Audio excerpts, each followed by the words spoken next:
it is 5:30 and I'm calling this meeting to order. First, a reminder that meetings of the Select Board are meetings conducted in public. They are not meetings of the public. Nonetheless, members of the public shall be afforded reasonable opportunities to express opinions about matters conducted by the Select Board so long as order is maintained.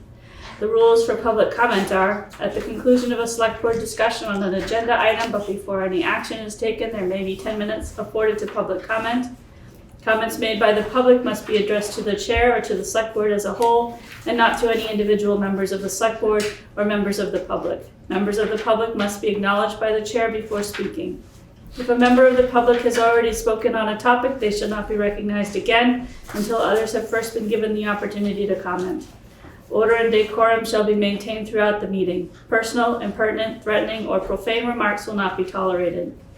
For those who are participating via Zoom, please note that chat is not an appropriate avenue for public comment. All public comments must be made verbally when acknowledged by the chair. Please silence all cell phones, and a reminder to all that this meeting is being recorded and may appear on the internet. So are there any adjustments to the order of the agenda? I have none. Anybody else have any? Okay, moving on to Select Board comments or remarks. Anybody have any comments? I have a comment, more of an announcement. I was recently selected as the new town administrator for the town of Londonderry, Vermont. And I'm telling you all of that because I do intend to stay on as a Select Board member. I do not wish to be the chair after I start. So I start March 24th. So any of you want to start thinking about who should be the next chair, who want to be the chair, and also members of the public, you can make your opinion known as well. It's an internal Select Board process, but let, I guess, Karen know who you think you'd want as the next chair. We do have a new member coming on, though. Yep, we do indeed.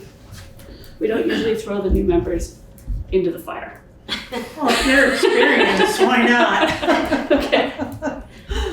All right. That's what you did.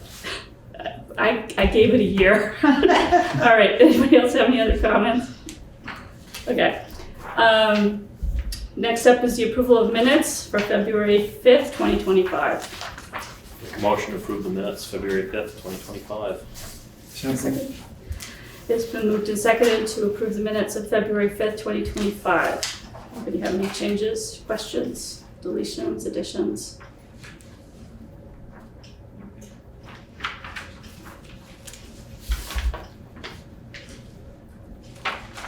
Okay. Hearing none, all in favor? Aye. Any opposed? Okay, moving on to the warrants to the treasurer. Make a motion to approve and execute the warrants to the treasurer upon completion of review. Second. It's been moved and seconded to approve and execute the warrants to the treasurer upon completion of review. Karen? Accounts payable dated February 8th through February 21st, 2025 in the amount of $86,183.56.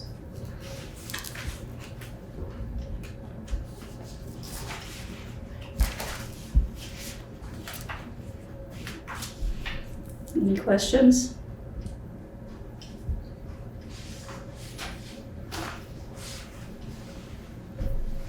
Okay, moving on. Payroll warrant dated February 21st, 2025 in the amount of $23,311.66. I will state that the last 2 weeks has been heavy with the weather, and the highway department had a combined 163.5 hours of overtime in those 2 weeks, which equates to $6,008.25. The fire and emergency medical services, on the flip side, was not very active. We had 5 people that were paid over the last 2 weeks. They had a combined hours, 7 hours and 7 hours and a quarter Okay. for 2 weeks. So that was a very light 2 weeks for emergency services, which is okay. They were all busy taking care of the roads. Right. Yeah. I mean, if we're gonna have one over the other, I guess I'd rather have road maintenance and a lot Yeah. of people needing services. Right. Okay, are there any other questions on payroll? Okay. Hearing none, all in favor? Aye. Any opposed? Before we go on, Yeah. what about the meeting in Dummerston? Where was that?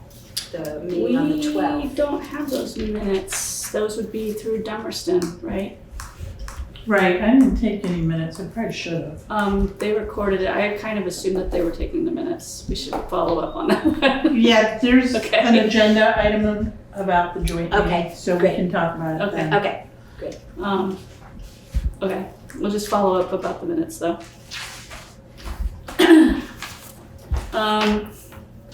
Okay, so next up is the fire and EMS status report. So I don't have a report from that department. Okay. I did go into ESO to look.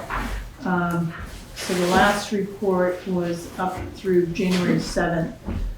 There were approximately 48 calls, but, I just wasn't gonna spend the time and dissect it.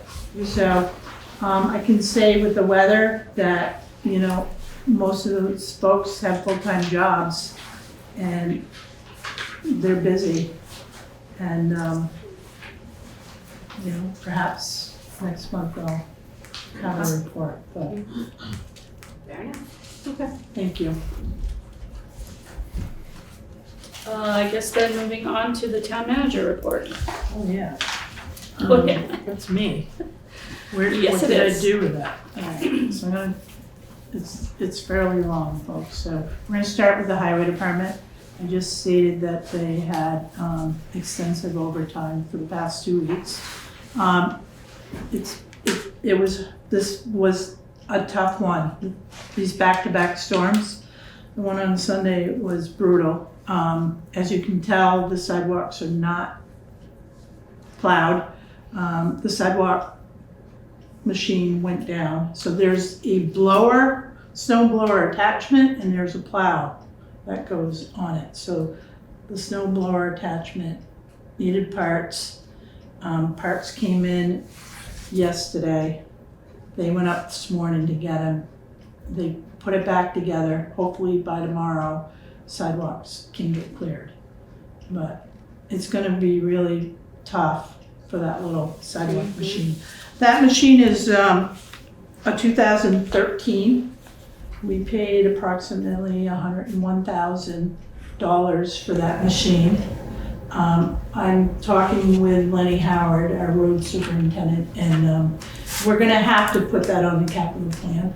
There's, and potentially we can buy maybe just the snow blower attachment and have a backup one. But that little machine, if you looked at Route 5, it's gonna be a challenge, and fingers crossed that we can get it through the winter. Oh, that stuff's set up like concrete when the weather turned cold. Yeah, I was gonna Yeah. say, it's pretty frozen. Yep. The folks did do some snow removal. I forget when it was last week. Over here on Kimmel Hill and Route 5. They do the best they can, chop down those piles, but, again, that was, the crew coming in at 4:30 in the morning. Mhm. And, I understand we gotta get there before the store opens, but we did get a complaint, and it was filed through our website online, because of the noise of the trucks, 4:30 in the morning. So, we do our best. Safety is the number one concern. And so really sorry that, some people get disturbed by the trucks, but they had to be operating. I would just like to say that I appreciate the noise of the trucks at 4:30 in the morning.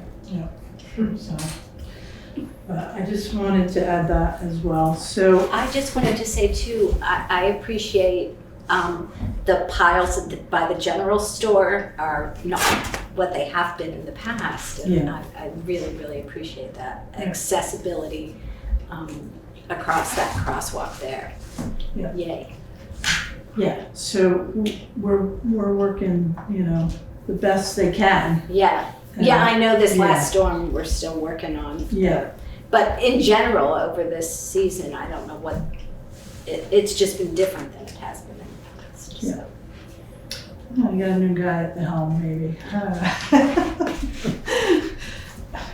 They're all doing a good job. Yeah. Yeah, that's just, that's been a Yes. concern of mine for Yep. a while. Yeah, In terms of, accessibility. Yeah, for safety folks. too. Yeah, It's hard to see safety Route 5. and accessibility. Yeah. yeah. When I see kids walking on Route 5, because they can't access the sidewalk, they're teenagers, but still, they're walking on the wrong side of the road. They're teenagers. And I'm like going, but we'll get it cleaned up, and people just need to be patient, and if anyone's got any questions, they can call my office. Okay. So, No. Shout out to the crew because we haven't had a winter like this in a while. no. So let's see. I've reviewed the highway budget too with Lenny, and at this time, we don't have any concerns, so even with all that overtime, That's we're good. okay. Good. And I'm working with Lenny to get quotes for a new truck with a truck body. The prices have increased, so that's a work in progress, and we're not quite ready yet to, sign any type of estimate. That is in the capital plan though, right? Yes, Okay. yep.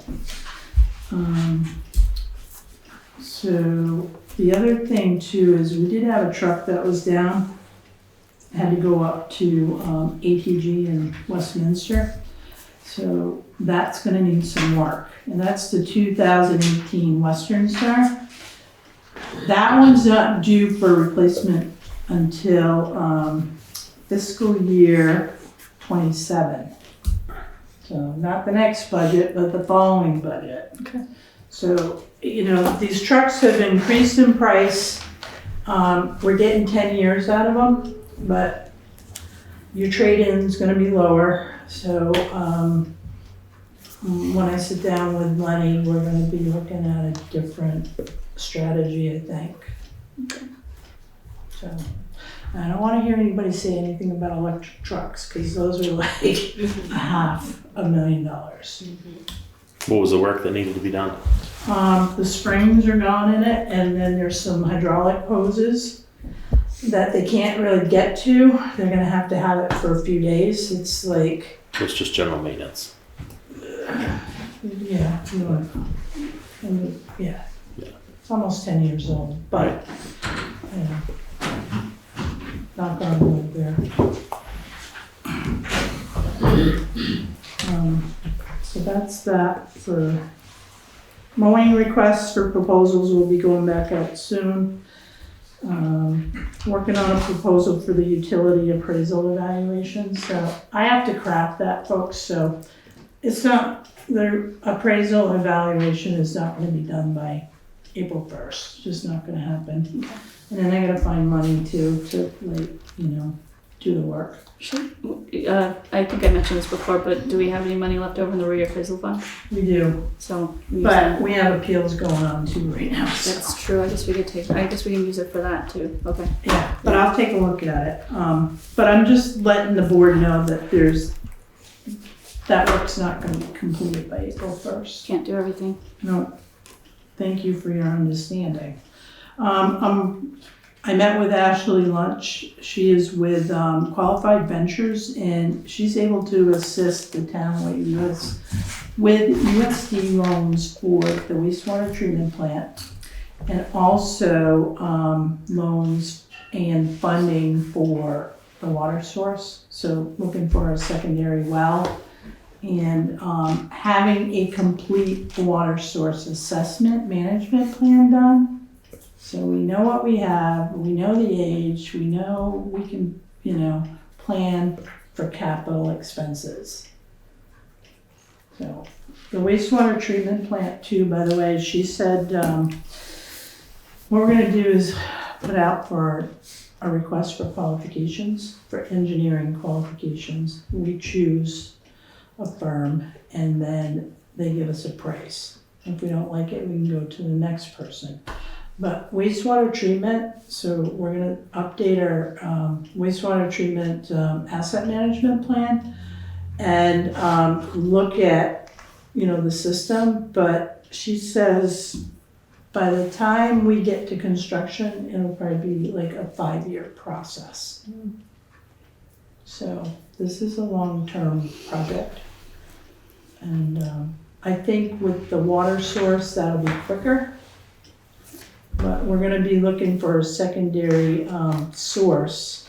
So they're gonna have to do exploration and try to find a well, whether it's registered with the state and been abandoned. But if it's got a good yield, like per minute, per capita, we might get lucky and not have to drill. But that's something for engineers to figure out, not me. So I will work with Ashley and see what happens. Okay. I have a question. It's kind of more general, but I thought of it because you were talking about a grant from the federal government, and it just whether or not you as a town manager are seeing ramifications from what's going on the national level in terms of grants and things like that. I mean, we at Landmark are seeing lots of impact, and so I would love to get a sense from you how it's impacting the town. Right now, I'm not nervous about it, Peg, only because there's one grant that, I haven't seen the money yet. And it's fairly sizable, but I'm being optimistic. And I think any opportunity we have, we should still pursue it.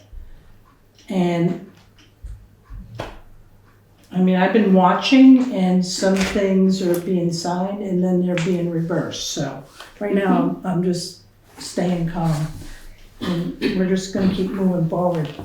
And can you keep, it seems like it might be useful to kind of just add it to our agenda, kind of if there are things that have come up in the last 2 weeks related to funding that might be impacting the town. So we don't have to, just maybe as part of your town manager report. Sure. Yeah. Yeah, if I'm aware of them. Of course, the ones we're seeking, we're gonna pay attention to. Right. But, oh God, what? We're in good shape, right, Sue? We got a plan.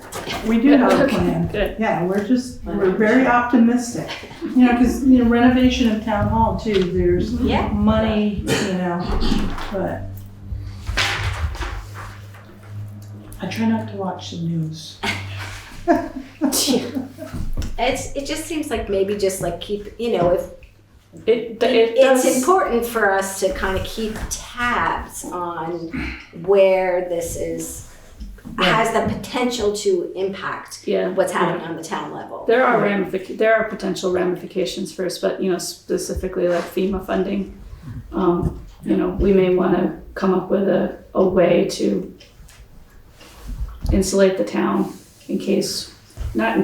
when we have another flood, and for whatever reason the money is not there. Well, we have a project that I'm gonna be putting out to bid pretty soon. It's Parkman Wood Road. It's a box culvert. We do have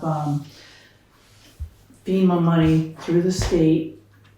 It's $185,000, this project.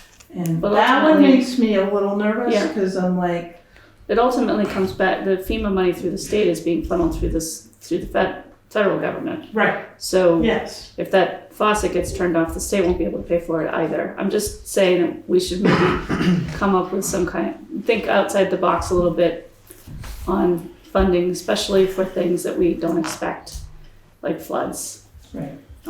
Well, and this is the conversation, which will be deeper, is the reserve funds. Yeah. And this is why, since I've been here, we've been trying to build these funds. And in case of an emergency, it's the fund balance as well, which will be established at town meeting if the article is approved. So that type of money you put in a place where when there's an emergency, you can tap into it. we might need to put that on steroids for the next few years. Yeah, at the taxpayer's expense, you gotta be careful. So, Yeah. I mean, but that is the select board's right to decide. Yep. So, that is your role as elected officials. Definitely. Yep. Let's see. It's not where I want to be, it just seems to be where we're at.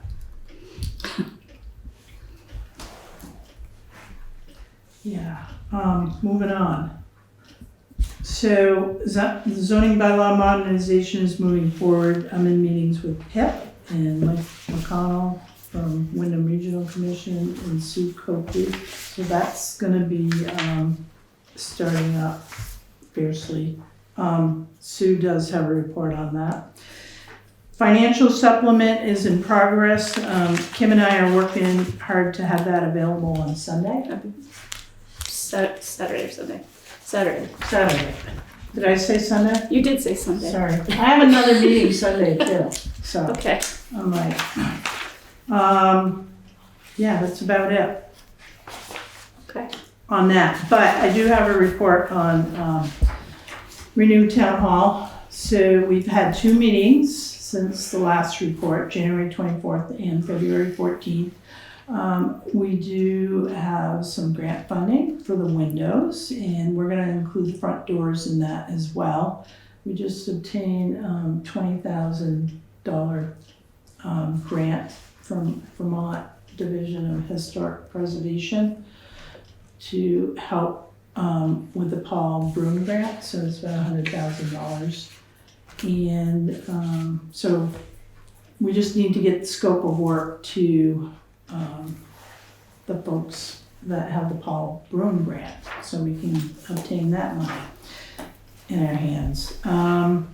Realistically, we could see a schematic design by July.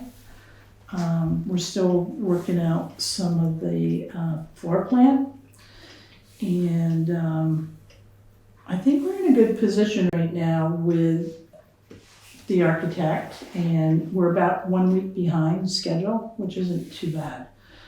And so we had someone in the building, did a little bit of demolition. If you look behind you, see that wall is open? Oh. And then there's an area here, and then there's some areas upstairs that the architect needed to know what was behind and underneath and above. I'm not seeing a lot of insulation falling out of that hole. There's none in there, Fletcher. There actually was a little hole, you could see daylight. Did you find any like gold coins or anything? So Josh Laughlin, who did the demo, he plugged it up with a piece of paper towel or something. So you wonder why it's That's cold my in kind of there. repair. Yeah, but, so the engineers will be down to take a look at those openings and gather some more information. And we're still working on developing a funding schedule so we can, have a funding stack. What A else? funding stack, what does that mean? A funding, so different money pots Yeah, from different agencies. Whether it's Stand state, together. yeah. right, the way And, I'm kind of back to the insecurity around federal funding right now. And I just wonder, in terms of a project like this, to what degree are we depending on the promise that something is going to come in as opposed to money that we actually have received? I just want to not get too far out over our skis and then have things fall apart on us. So when we have the schematic design, we will have a cost associated with this project. Our team, our renewed town hall team, and working with Peter Rood, are doing our best to capture any grant funding that we can. But realistically, this project most likely will have to go out to bond. Because it's an intergenerational project. And, it's gonna be here for a long time. I mean, offices are still gonna have to run. You have a tenant upstairs. They have a, permanent home. So realistically, it's probably gonna go to bond. We're gonna have to. Guess if the money doesn't come in, then, Right. We're gonna bond more than we thought. Yes. I guess that's where I was coming from before, is that, if we have a flood and we have to do something and the federal government is not there for us, we need to figure out a way to insulate the taxpayers from that cost, because we can't just not do stuff. Right. So Exactly. So- That's exactly. Right. I share your concern. Yeah.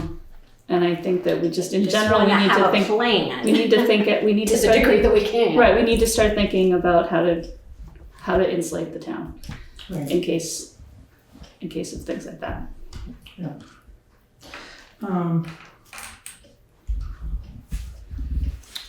What else? Oh, we talked about hiring a construction manager too. So that person basically would take over the project pretty much.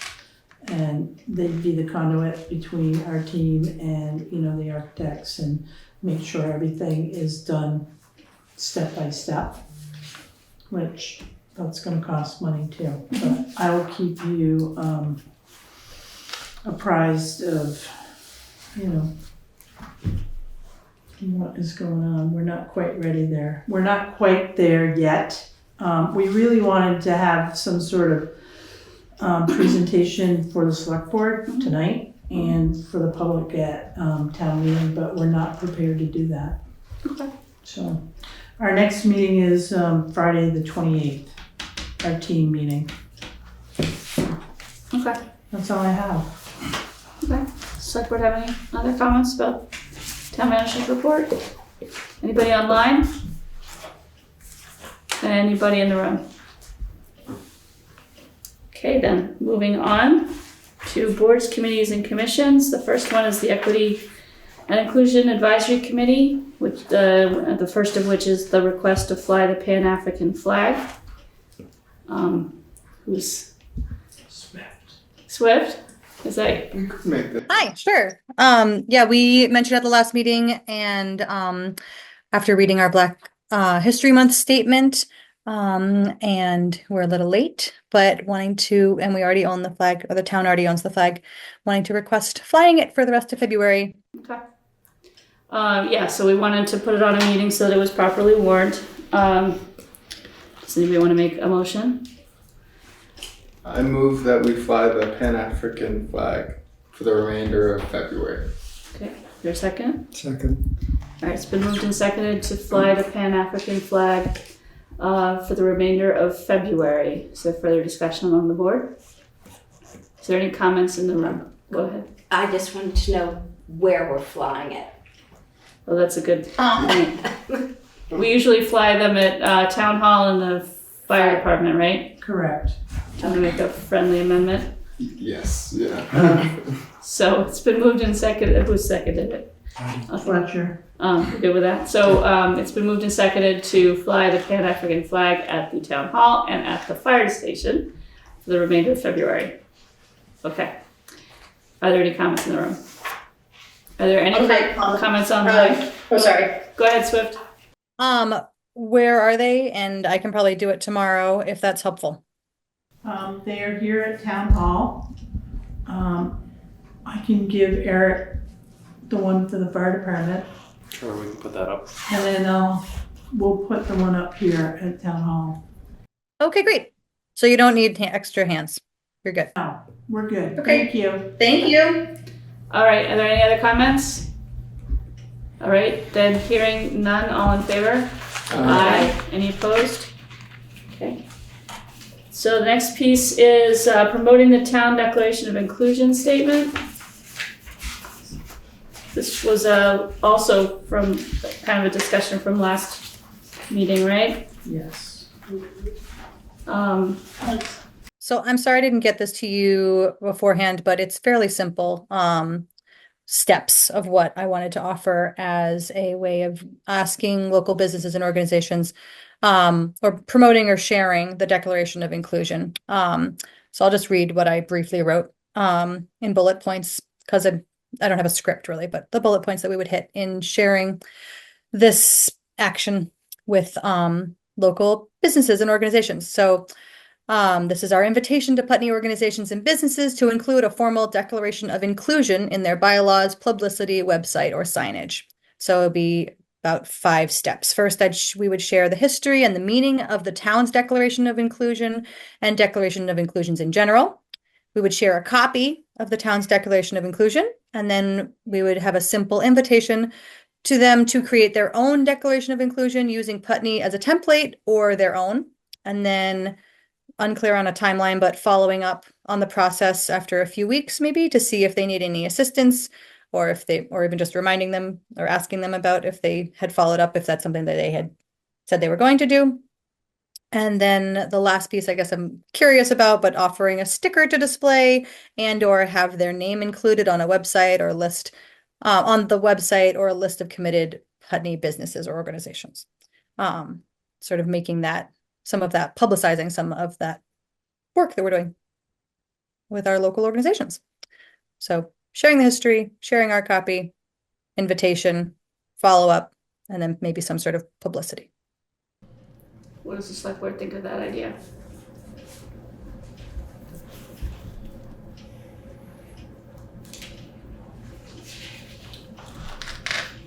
I think of any reason not to do it.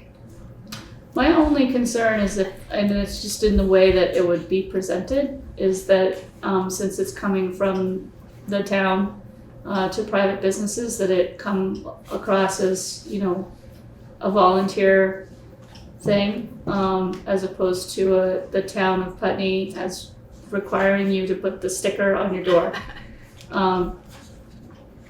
And maybe a fine line depending on how, not a fine line, but depending on how people take it. That's my only concern. That it become clearly an invitation and not a Expectation. an expectation, yeah, or a request. Yeah, that's my only feeling. I'm curious how you will communicate with people, how you will invite people, how you're perceiving that invitation. Yeah, I think it would depend on the organizations. Like I think if individual committee members have personal relationships with business owners, they may approach them in their own way, whether it's a phone call or a chat or a text or an email. And then my plan was to talk to Karen and see if we can get a list of like all of the organizations and business owners. I know it's like extensive because even just someone that has a massage license is registered. And I don't know what sort of information we have or what we want to reach out to them. But my thought was to reach out to business owners in a broad way. Okay, Karen first. So I would like to suggest that Swift reach out to Discover Putney. That's what you were saying, okay. Yeah, either Catherine Steffen. I sent you an email, Swift. Yeah, I got it. Okay. All right. Okay, and I gave you 2 names, right? Lisa Papazian and I think so, yeah. yeah, Okay. and Catherine Steffen. They have a board of trustees, so, I mean, I would work through them first. Yeah, I don't think the town itself doesn't have a registry of businesses necessarily. I don't have one here. Okay. You'd have to, I mean, if We they're started- registered as a business, they would be through the state of, the Secretary of State's office. Okay. So, and I don't know, you probably can get a list by town. Discover Putney, most likely. They're probably the best bet, yeah. Yes. Um, I think Sue can add depth to that. I'll just say that is a good idea. They do have good connections in the business community. Yes, Catherine Steffen, definitely Swift, that would be a good connect there, and I'll certainly make a plug. I'll just offer, the town does have a community part of the website. It would hurt to put a notice on the community part of the website saying, as part of, the town does have declaration of inclusion, and any business or other entity that would like to have a sticker to support that, contact whoever to get one. So I think the invitation can also be positioned that way. Yeah. And it's very clear that it's open to anybody who's interested, not just people who get contacted. So Yeah. that would be. I like that language. Heather? Sorry. So I realize that what is about to say it might sound hyperbolic, but I am concerned that, sorry, here. Maybe stand up, yeah. I am concerned that local businesses that are privately owned are gonna feel like they're strong-armed by a committee within the town. And that we're gonna set up a division with people who are and who are not. And I'm not sure that that kind of mixing of town government and private business is probably the best idea. Okay, thank you.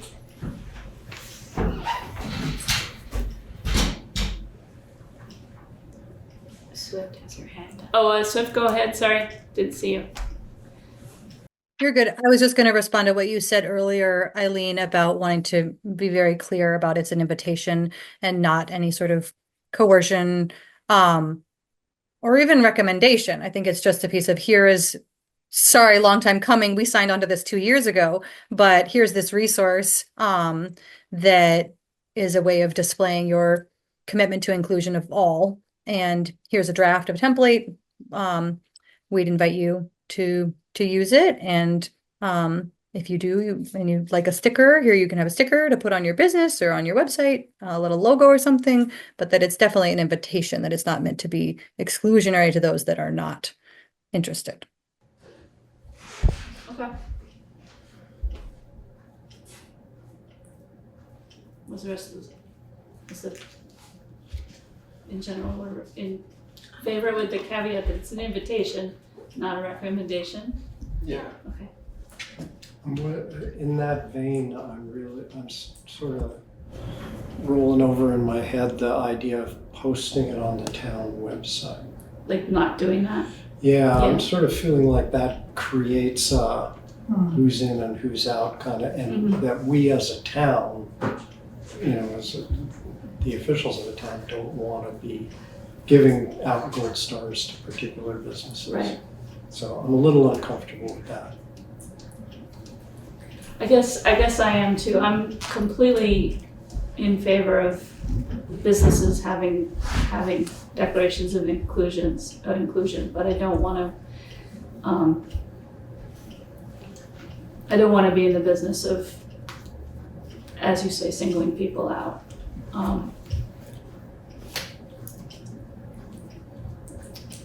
So that's where I'm at.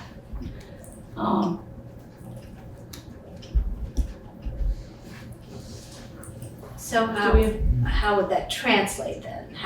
Well, we have a committee, and the committee can make this invitation on their own.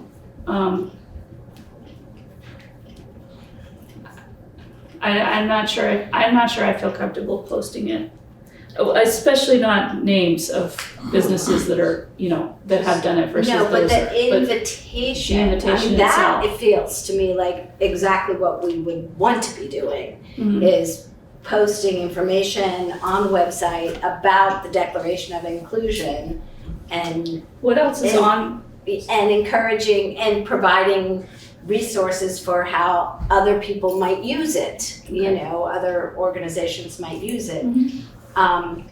So all of that feels comfortable and appropriate to me. Okay. I think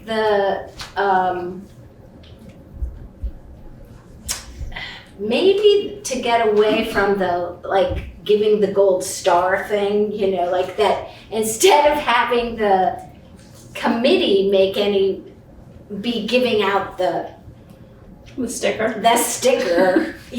Instead of doing that, again, on the website or in the materials that one gives, one could include, like we do it at Landmark all the time, include some kind of logo or sticker or something that people could use if they want to use. But it's not like you have to tell us what you're going to do and we're going to give you a reward for that. But instead that is part of the materials that are offered to people in the community, and what they do with that is totally up to them. But What else is on the community page of our website? There's businesses listed there. Place for Our Future Putney. Yeah. Not that I think they're using it very much, but there's a place there for them to talk about their meetings and projects. Right. Yeah, so the task forces, when they were So doing a it's lot of work. deliberately set up as not necessarily government stuff. It's That's just a right. place to It's put what's- stuff. It's community stuff. Community stuff. I think I'd be okay. Yeah. And I just want to state an appreciation, because I think it is a time when we really want to be stating our commitment to inclusion. When people are hurting, what's happening right now is really painful to a lot of people, and so I want to make sure that we're, as a town, I support making a statement, reiterating our commitment as a town to be inclusive. And I'm comfortable with what we're talking about here, and I think it's important to our town. I think it's a good idea for us to say it, we already have. The town has already adopted this. Right. I kind of like the idea of working through Discover Putney because it sort of makes it less of a direct strong arm. Right. We can tell people, hey, if you want to know more, these folks have the information and the paperwork, and we'll talk to you about what signage you might want to Yeah, put that's up. an But interesting idea. we're not strong arming anybody. Yeah, that's a great idea. And I wonder, and I think it's fine, and I think you've done a great job encouraging us to reiterate our commitment. And maybe there's, a way that we can do that. We can do that. Just via our, We could readopt could this. readopt it. We could reiterate it. We could then post it and Reaffirm it. Reaffirm it, yeah. reaffirm it. Which Yeah, exactly. At Yeah. this point, yeah. We could do that now, or we could make a point of putting that on the next agenda. Is there a reason we couldn't do it now? It's No. an existing It's- policy, so I yeah. don't see it as a thing that is a big, we're already on record with this. Right. We're just Right. reaffirming it, so I don't see it as Okay. a thing that needs a whole lot of warning. Should already know. Right, okay. I guess I was Right, thinking and more it- about impact as far as the community is concerned. Well, and it's also on the, it was, It's on there, yeah, this is true, it's on there. it's on there Yeah. already. Yeah. Then I would make a motion that we reaffirm our town declaration of inclusion. Okay, is there a second? Okay. So It's been moved and seconded to reaffirm our Town of Putney Declaration of Inclusion.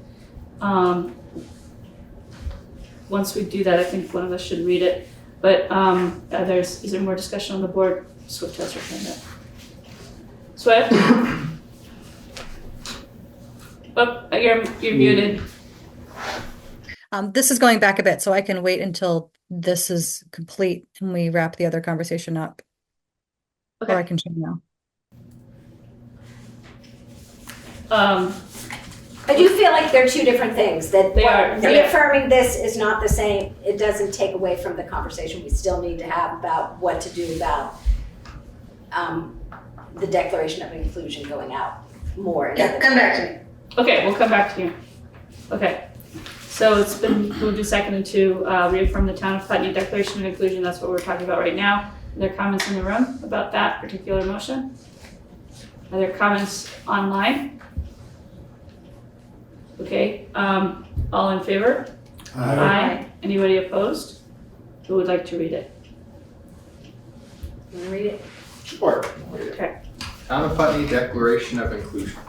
Whereas the Town of Putney, Vermont, welcomes all persons regardless of, but not limited to, age, race, color, religion, language, national origin, ancestry, sex, gender identity or expression, sexual orientation, veteran status, familial status, economic status, disability, physical appearance, or neurological diversity. And whereas we reject oppression and discrimination in all forms and commit to fair and equal treatment in our community. And whereas this declaration is but a step in the ongoing work towards inclusive action, Putney will work to uphold this statement in what we create, decisions we make, and in policies of this town. Therefore, resolved that we, the Select Board of the Town of Putney, adopt this Declaration of Inclusion and commit to ongoing growth as an equitable, inclusive, and welcoming community. Okay. Thank you. All right, going back to how to create an invitation to businesses. I think we're vacillating back and forth between whether we want to put it on the community page at all or whether we want you guys to work through Discover Putney. Go ahead, Swift. Thank you. Yeah, I would encourage putting it on the website, especially as it can be just connected to, here's our Declaration of Inclusion, which I think is something that belongs maybe on the community, or at least a link to it on the community page, on how you are building and supporting your diverse community. And this piece of, if you're interested in creating your own, you can use this as a template. It could just be a sentence or two. Like you could use this as a template or reach out to the Declaration of Inclusion website for more information. I think pushing it to Discover Putney distances yourself from it in a way where you can simply just say, here it is. You can use it as a template. And we invite you to do that if that's something your business is aligned with. And it feels pretty simple. Instead of pushing it to Discover Putney, feels like it creates distance.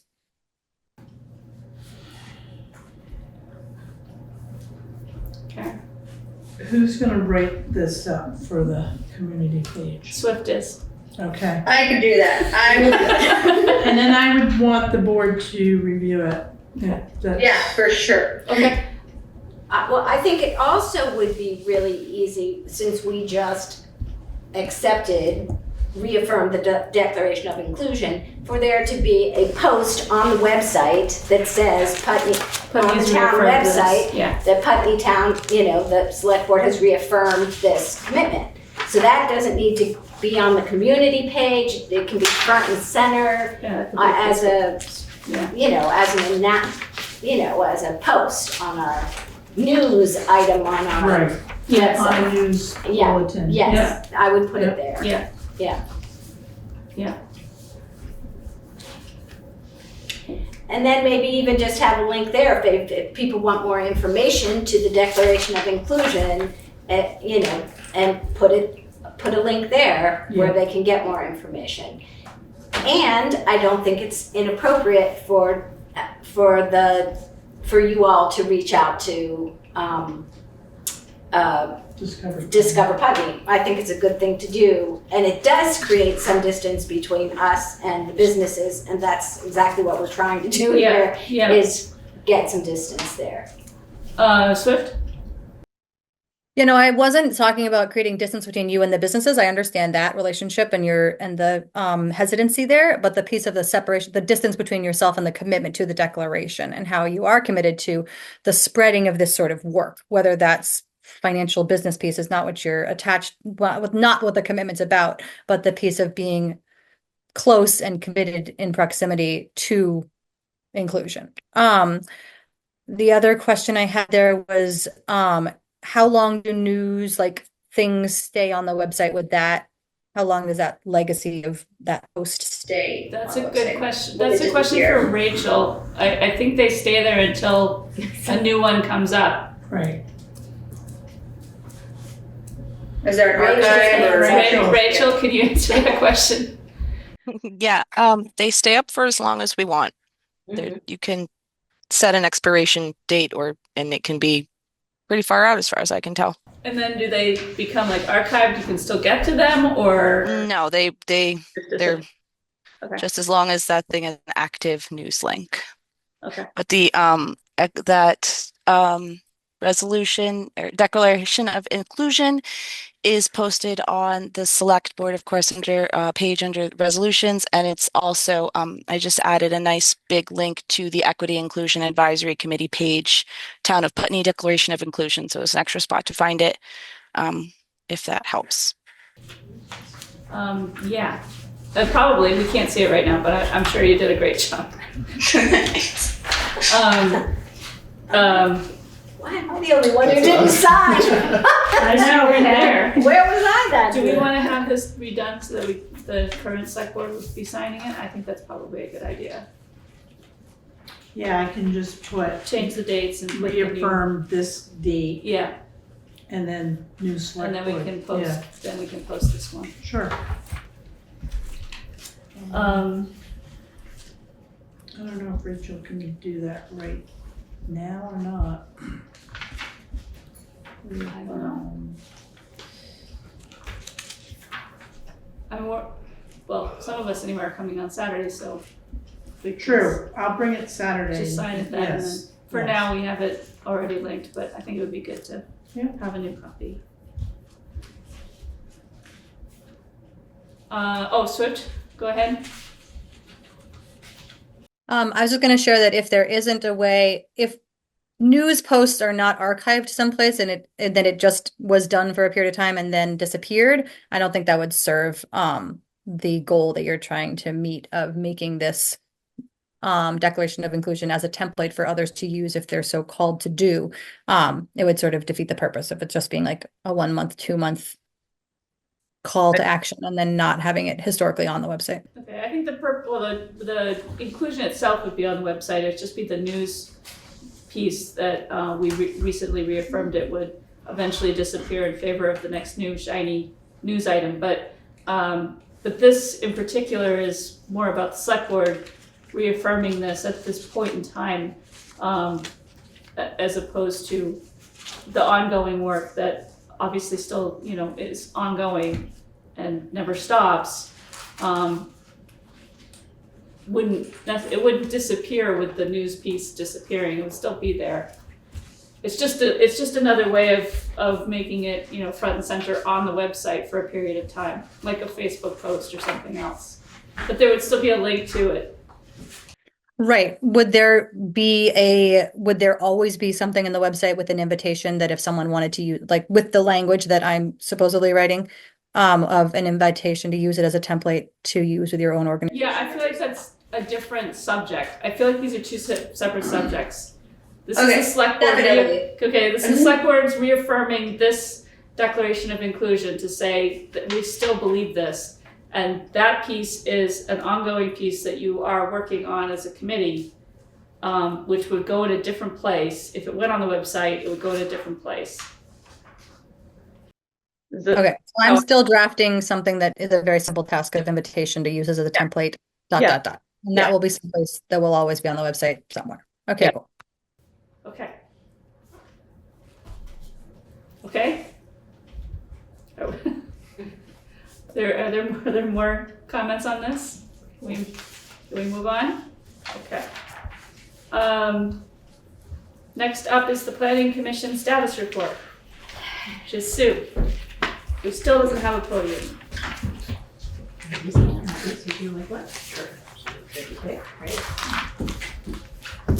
Good evening, all. Everybody here in person as well as joining us virtually. I'm Sue Coakley, Chair of the Putney Planning Commission. This is my usual monthly report, but we have a very special part of the report tonight about our housing study that is completed. But I'm going to turn to that, but we're going to spend most of our time on that. We have some presenters here. We're going to talk about that. The very last page, there's a couple of just quick updates. I just want to mention them so that we don't forget at the end of the evening. Zoning bylaw modernization project, that's topic B on page 4. We're continuing that project.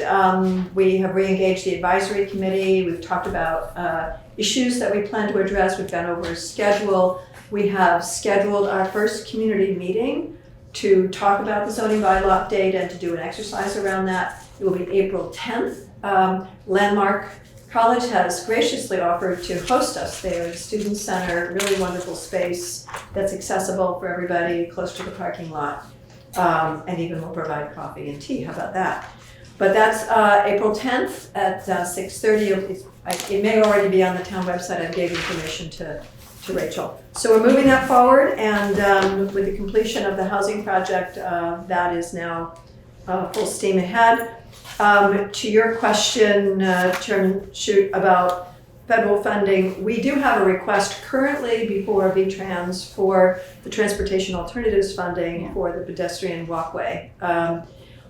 I confirmed that they will be making a decision about that funding by the end of March.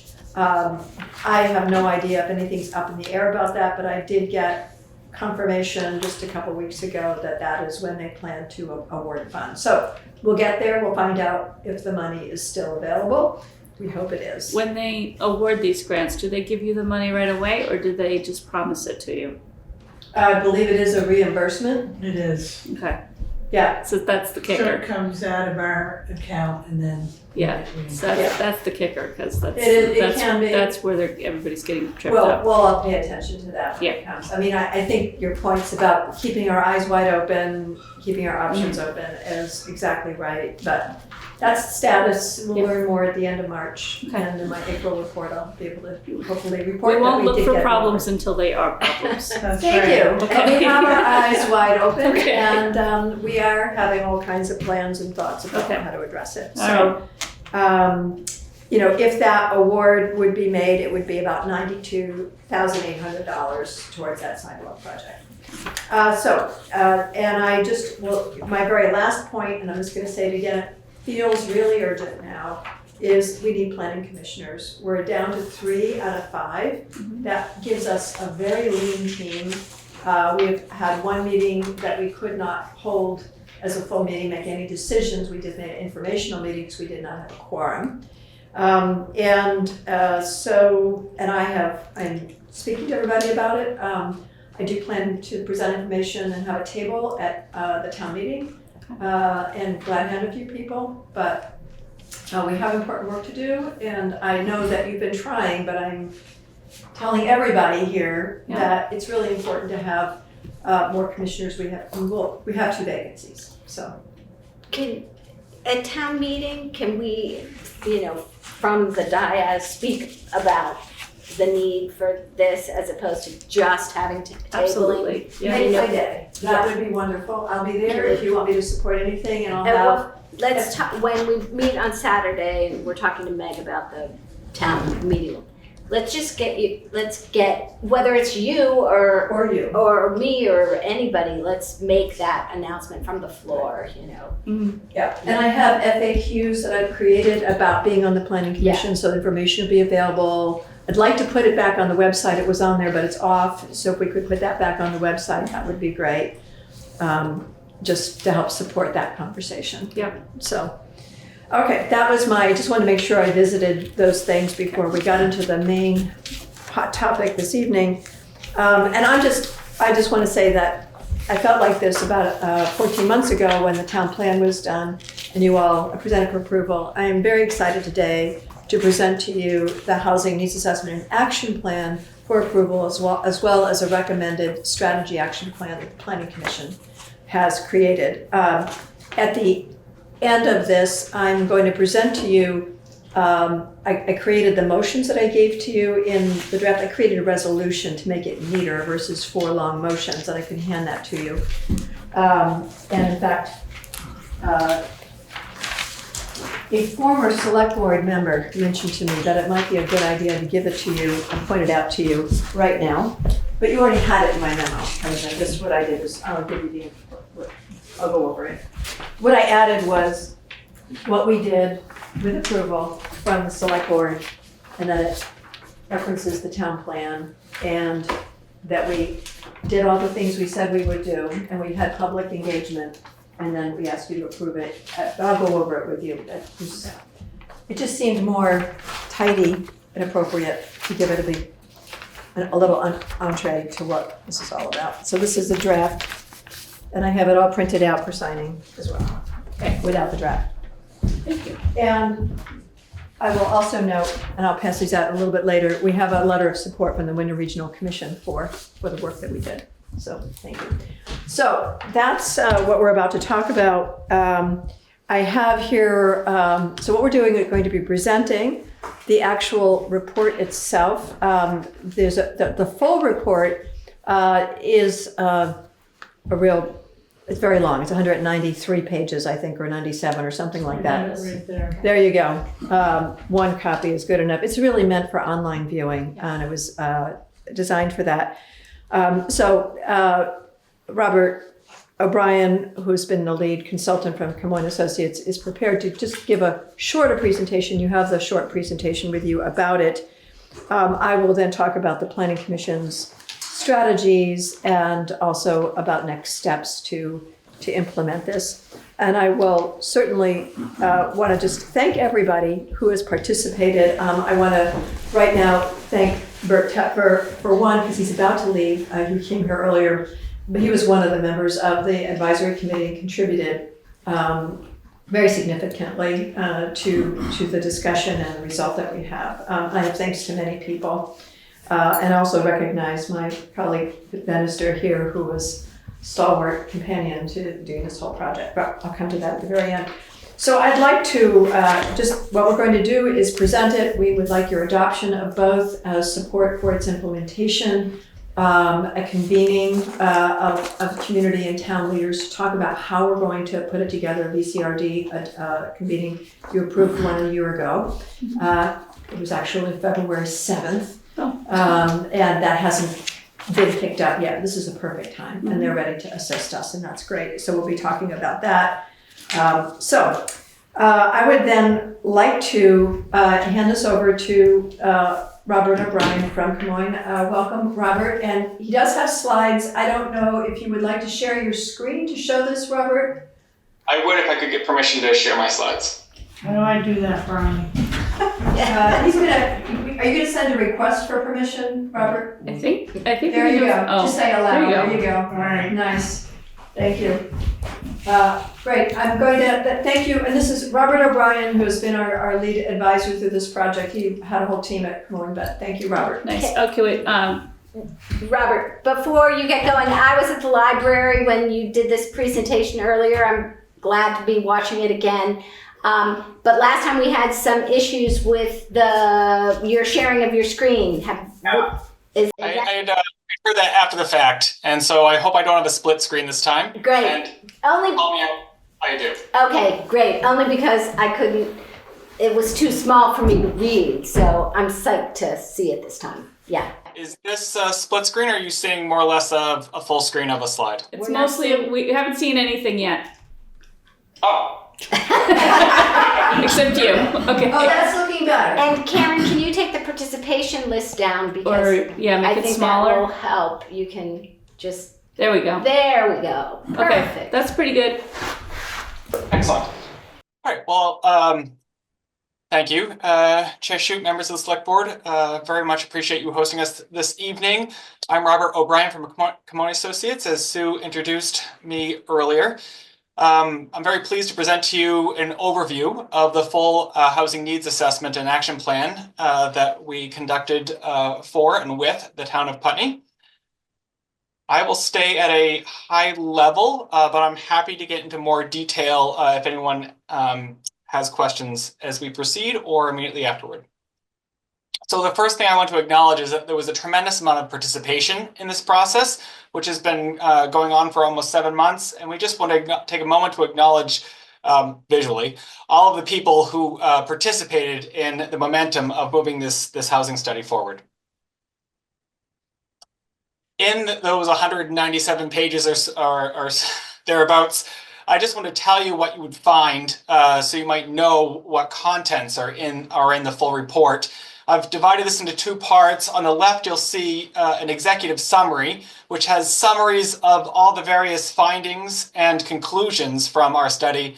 And on the right is an addendum where you'll see all the raw data that we pulled to inform the study, including the public survey results in full, and we listed our sources as well. But in the executive summary, you'll see sort of our purpose of what framed the whole study, and then summaries of other studies that we reviewed to inform the housing needs assessment, summaries of the public survey, summaries of workshops, roundtables and interviews that we conducted, summaries of data findings, what were the headlines coming out of the data, and then summaries of goals and strategies that we recommended. As I mentioned, this has been going on for about 7 months now. We started last summer, with a site visit where we received a tour of the town of Putney and conducted roundtables, and those were followed up by phone interviews for folks that we couldn't meet in person. Soon after that, last fall, we conducted a public survey, a community housing needs survey, and received 371 responses to that survey. That's a terrific response rate. And then following that early work, over the course of these last 5 or 6 months, we've presented several times in front of the Planning Commission and also conducted several public workshops where we participated to work through some of both the findings and understanding them, and also to listen carefully what were the needs being expressed by residents and what were their reactions to some of the early strategies that we're formulating as a result. I have a brief section where I've broken down what we heard and observed in the data in terms of challenges, opportunities, and the benefits of more housing in Putney. So, in starting with challenges, and many of these things you'll already know from observing and from living in Putney, housing constraints. There are very few houses for sale in Putney at any given time. The median sale prices for houses in Putney exceed what local incomes can afford. The lack of new and available housing stock means that young families cannot move into town, and that has an impact on demographics. It leads to an older population that's carrying the tax burden in Putney. And then finally, hiring for career-level jobs is difficult without housing. If you're going to hire someone where this is going to be the new phase of their life, coming to town to take that job is difficult when they can't find a place to live. You'll also be familiar with land constraints and challenges in town. The topography is very much characterized by steep, rocky, and wet terrain, which limits development opportunities. There are several large tracts of land in Putney that are either already in conservation or that they may be owned by a few individuals, which makes developing more difficult.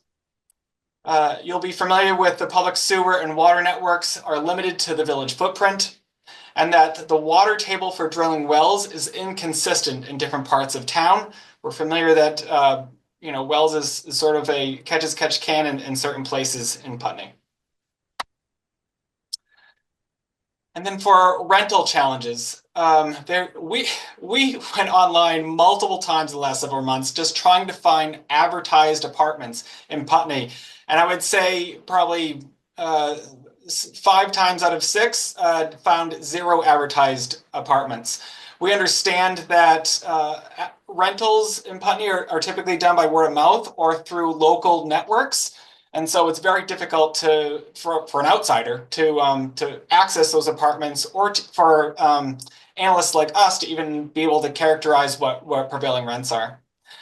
Rents, the ones that we did find, and we were able to later verify, rents that are not subsidized in Putney are a stretch to afford for many local folks, and especially families. If you need multiple bedrooms or want to afford renting a house for your family, it becomes very pricey very quickly.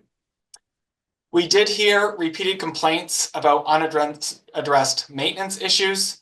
And we also heard complaints or concerns expressed of ongoing disruptive behavior that disturbed other tenants. And we just want to acknowledge that because we heard it. And then finally, one of the most significant data points that we found was that 74% of senior renters who responded to the census reported being cost burdened, which is spending more than 30% of their income on their rental costs. And then finally, some other issues that arose. Many homeowners and landlords alike both struggle to keep up with property maintenance. We found that there are financing gaps for individual property owners who want to increase housing options. There are folks in town who do want to add apartments or convert their house into a duplex, but the funding options are very difficult to ascertain or just do not work for the projects that they're trying to pursue.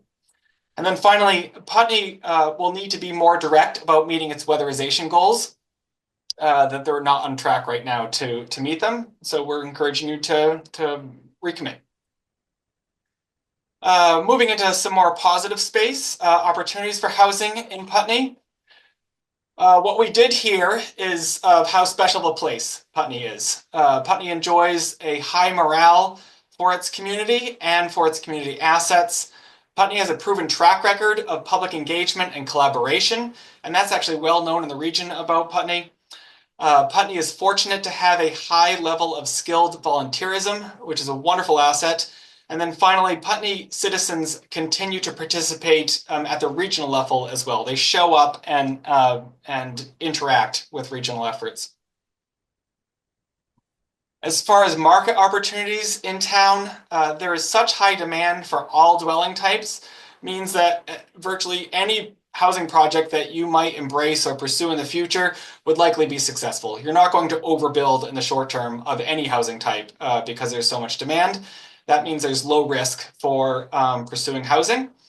Putney is a key candidate for many programs and collaboration. If the town were to apply, there are grant opportunities out there. Large of them are from the federal level. We know that's up in the air right now, but those programs were well suited for Putney if the town were to engage. There are many organizations and programs operating within the region, within southern Vermont, that may engage with Putney if they were invited in, and that lots of residents, we heard, would consider expanding housing options where they live, and also embracing alternative housing models in a creative way. I want to take a moment and just talk about what the benefits are. What are the benefits to current residents of Putney for embracing new housing?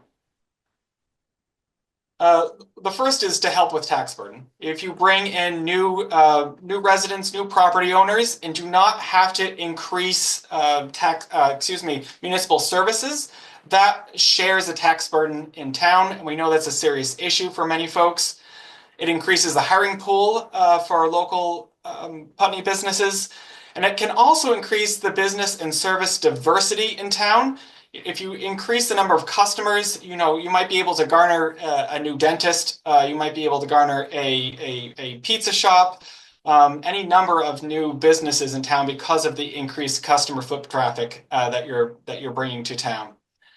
You're supporting businesses as a tax base. Because of their footprint, businesses tend to pay a larger share of taxes. When a business goes cold or quiet, that tax base needs to be redistributed to the residents. And also, it preserves your central school and keeps it open. We've seen a decline in student enrollment over the last 20 years. If that decline continues, you're at risk of that school being absorbed into the district in a different town. And we know what a key asset it is for the town of Putney. You're going to capture the talent. You have two wonderful private educational institutions in the Putney School and the Landmark College. They're graduating classes every single year. whether it's the boomerang effect of those folks coming back to Putney, or whether they just might be willing to stay in Putney. You're graduating all this talent every single year, and this gives you an opportunity to capture some of that talent for the benefit of Putney.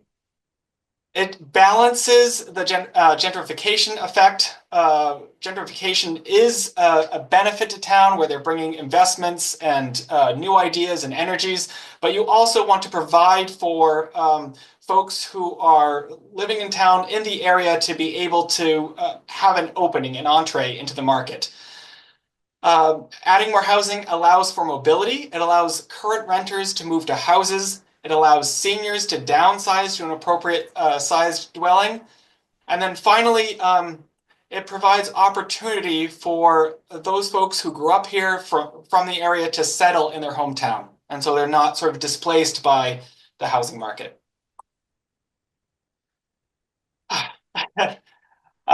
Next week, this is the last section, but where did we arrive at what to do about all this? How can we build the right type of housing for Putney and have success in these endeavors in the next 5 years or so? The first thing is that we put target numbers together. These are based on two different sources. One are what the data told us for trends. How is the population changing and moving? What were the affordability levels and where people needed to get to? So what type of housing types would be successful in the next 5 years if we were able to construct them? So we identified 13 new affordable home ownership opportunities, 35 new market rate homes, 35 new affordable apartments, and we know the new development going into town may satiate a portion of those. 20 new special needs housing supported in the vicinity, and we'll talk about that in a little bit. We put a target number of 150 existing houses weatherized as part of your climate goals.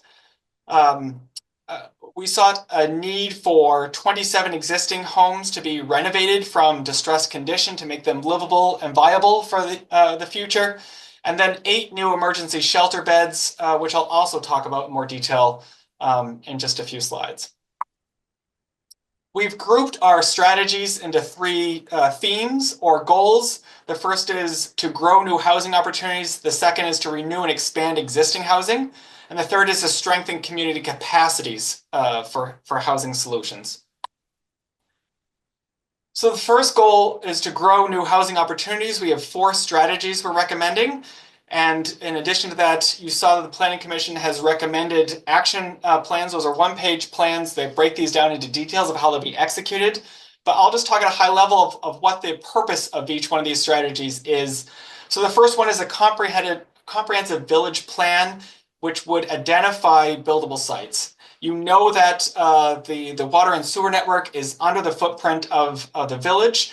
One of the most important things you can do is to identify where new housing can go. And that may be new construction by finding offtakes from the water and sewer network, new roads that might go into buildable parcels just outside of the village or just behind the village.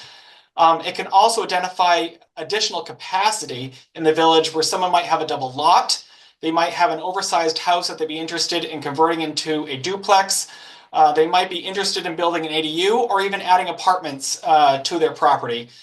We think the village is an excellent place for this sort of density, and this study, in addition to identifying all the community values and assets that the village holds, can also identify those buildable sites to execute your housing plan.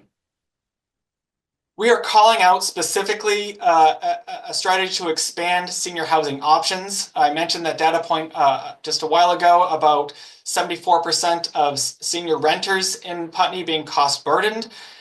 Senior housing might look like various different things. It could look like another Putney Meadows, but it could also be broken down into smaller units. It could be something like embracing professionally matched seniors as roommates. It could look like some sort of mixed housing type where you have both young people and retirees living in close proximity to each other. There are lots of different models that can go into this, but we just want to call out a special need for senior housing options in the town of Putney. We're encouraging additional housing solutions, and what that largely means are different housing types. And those are usually pursued by engaging in organizations that are already providing those. That might be a conversation with Habitat for Humanity in Southern Vermont. It might be a conversation with the Earthbridge Land Trust, which already hosts housing on it. There are lots of different models out there that are slightly alternative, but additional solutions, we're calling them, and to engage in those organizations that might expand those opportunities in town. And then finally, in this goal, we're recommending employer collaborations on housing solutions. For employers to get together and to convene and to talk about what their housing needs are for their workforce, there are lots of things that they can do collaboratively to advance those workforce housing needs. It may be that they underwrite a construction loan. It may be that one of the businesses might own significant amounts of land and they might be able to carve off several building sites. It could be what's called an offtake agreement, where you guarantee to a bank that you will that a property will be rented out when it's first offered on the market. So there are lots of different creative solutions that employers can do collaboratively to expand, to support and sponsor workforce housing in Putney. The second out of three, and this is where I'm concluding the presentation with these strategies. The second is to renew and expand existing housing in Putney. The first is really an umbrella strategy of, as I mentioned before, the various different programs that and grant opportunities that are out there that can help existing residents to weatherize their homes. And maybe to provide technical assistance on how they can renovate their home if it's in distressed condition. It could provide support for low-income folks to maintain their homes and put it back into operable condition. There are all sorts of different programs and support mechanisms that are out there. We are attaching this to another strategy I'll mention in a moment about having some paid support, some capacity to operate some of these programs and to go after those funding sources. So I'll park those for a moment, but those are just it's an umbrella for programs and assistance to help Putney residents increase the viability of their existing homes and to also expand housing options within their properties for those that are willing to do so. The last one in this goal is to establish a housing investment fund. This was actually urged locally to us. There are several housing trust funds that are already in operation in Vermont. They were locally fundraised, and those funds can do a lot of things to subsidize housing efforts. It may provide matching grants to a larger grant that the community can afford. They could be low interest loans, a revolving loan, if you will, that will go out and support housing endeavors in the town. There are lots of different ways in which this flexible funding can be used to supplement the other mechanisms out there to fund housing. And then finally, our last goal is to strengthen community capacities. This first one, called Housing Coordination Services, is a big one, and it really would bolster the efforts and effects of all of the other strategies that we're recommending. This is an acknowledgement that Putney is unlikely to succeed on volunteer steam on its own, that there are enough technical aspects that are going to need professional support. And that might be grant writing, it might be grant management, it could be program management and program oversight and reporting. It could be the technical assistance and expertise. These housing coordination services could be embodied in one person, or they could be broken into several different contractors. They could also be it could also be shared with other communities as well. Putney would not need to bear the burden of this professional support themselves. And there are also grants that can provide a portion of their support to subsidize some of this administrative oversight as well. So We think this is a key to success is getting some professional support to help those volunteers that are driving these strategies forward. Regional solutions for special needs housing. I want to be clear and upfront that this is not about pushing some special needs to other regional providers to handle. This is about advocates, service providers, and for even residents themselves being able to articulate what needs there are in Putney. Anything from memory care to recovery care. It could be any sort of it could be sort of halfway house or any sort of special needs housing that are needed in Putney to be able to collaborate regionally to either support those needs in Putney, or if there's a critical mass for those needs to be addressed in the region nearby that Putney residents can access. So it's a collaboration, it's a coordination effort, and it's an articulation effort to talk about those special needs for housing and to come up with solutions that will address current residents' special needs in the area. And then finally, there's this notion that we're recommending for temporary emergency shelter beds. We envision this as perhaps 4 even bunk beds, simple cots at the fire station or a similar facility, and used for temporary emergency needs, such as if someone's house burns down in the middle of the night, or if there's an ice storm and a tree falls on someone's house. It could be a domestic dispute where it's not safe to leave someone at that residence overnight. These are for instances where someone needs a very temporary shelter in Putney. It could be that they are, they may have children in the central school. They might be employed in Putney. Their transportation, their car could have been compromised in the emergency event, which makes it very difficult for them to travel. These are giving them a couple days to make arrangements so that they can move on to interim housing. And those arrangements might be living with a relative. It might be renting an Airbnb for a period of time until they can get into an apartment. It could be any number of things. But the point is to come stabilize them for a couple days and allow them to move on to those interim arrangements soon after. We would stress that this would be a service contract, that Putney would contract with a service provider such as the Red Cross, who would manage the entire thing. And that if it's not being run similarly to how you envision, to how it's being described tonight, you would end that service contract and no longer offer this service. But the idea is to provide those temporary shelter to allow residents of Putney to make interim arrangements when an emergency occurs. So with that, I know that was a lot of information very quickly, but thank you for your attention. We've enjoyed working in Putney, and I would entertain any questions or clarifications that you may have. Does the select board have any questions? I do not. Okay. Is there any comments or questions in the room?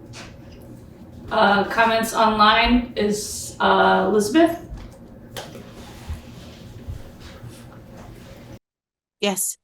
Hi. I just had a suggestion that perhaps the Friends Meeting House might volunteer to be the designated emergency site, given there's a full kitchen and they're accessible and have multiple bathrooms.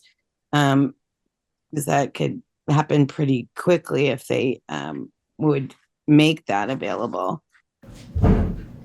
Okay, thank you.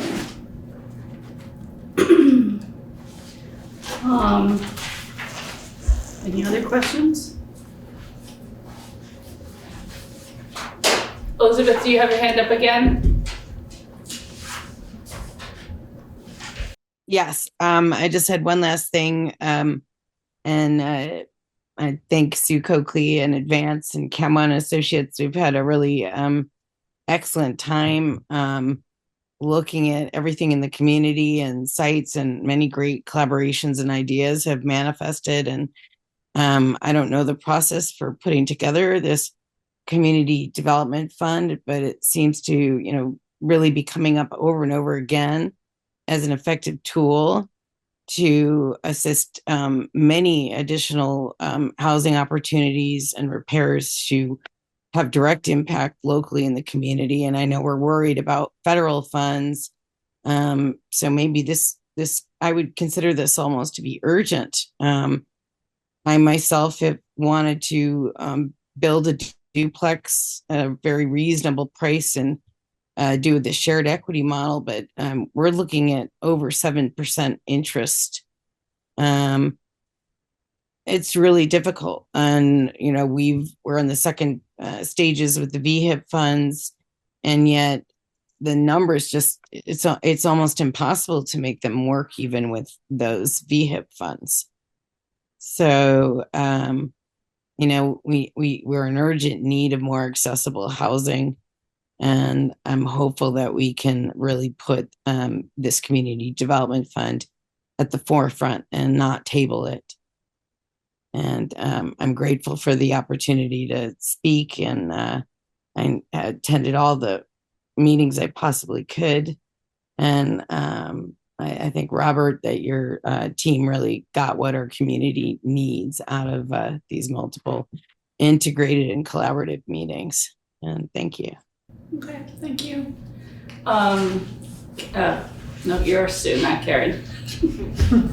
I can give my report. I'm going to not go on quite as long. Thank you very much, Robert, by the way. Well done, and I can keep my comments kind of brief. I will distribute here this letter of support from Mike McConnell at the Wyndham Regional Commission, who's attended the meetings, and it's very nice to have the Wyndham Regional Commission support for our action plans. We'll probably be turning to them for help, and certainly they're helping us with the zoning bylaw update right now as our consultant on that. I just want to note, other than appreciation to everybody who's contributed, that the feeling coming out of this is, all right, it's time for action. Like, let's do this. We've studied, we needed to understand it. But I also want to say, we came together. We came together. Very different points of view, different places, very strong support for where we landed. And now the question is, how are we going to make it happen? So because it was beyond what a consultant could understand about Putney, Planning Commission took the lead in writing action plans in more detailed way. Robert mentioned them. You see that as the Planning Commission's recommended housing strategy action plans. You see that they reference the same 5-year success indicators and strategies. But what we've done, and again, this was with ear to the ground, a lot of input from many people, and they were shaped over time, of what it actually is, what it involves, what resources would we need, contractor, partners, funding, when in time would it happen, and the relative success indicators that it relates to, and then really what would you do? Like, what does it look like? In many cases, it looks like a project advisory committee. You'll see that 9 times almost. Not that we need 9 advisory committees, but really to say that each of these needs the kind of process that the Planning Commission had of bringing some important points of view, different points of view to the table to really learn and listen to each other and inform the process. The comprehensive village plan and identifying buildable sites, which includes recommending policies for the select board to adopt to provide incentives and support for extra properties to be developed. That is a very important one. It was in the town plan. The comprehensive village plan is more than housing, it's economic development. I just want to highlight that, and recreation and all of the things we had talked about. One of the first things we were looking for money for, I mean, when we were done with this. And so your point, select board member Alden, that it's very hard to find money these days is right. Doesn't mean we're not going to look, and I think there could be philanthropic money if we can't find federal or state money.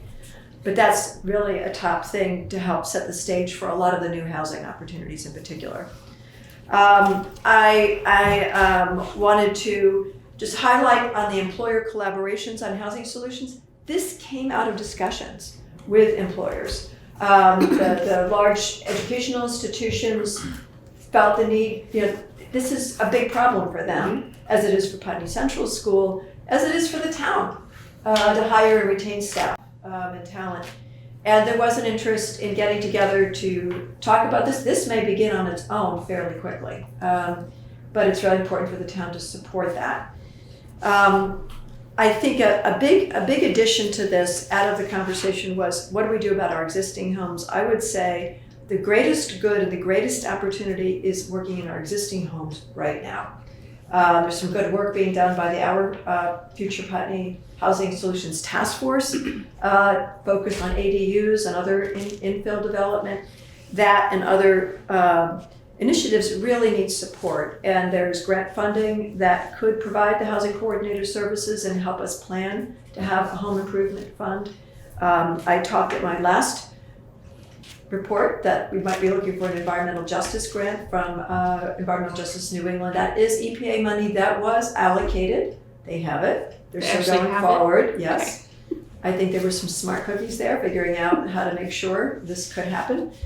It's still there. It hasn't been clawed back that I know about. The first deadline was February 14th. I decided and recommended that we don't try to meet that date because we weren't done. I wanted to have support from the community for what we do. So this kind of document, this action plan and the Camoin Associates report provides really key information to support these applications for funding.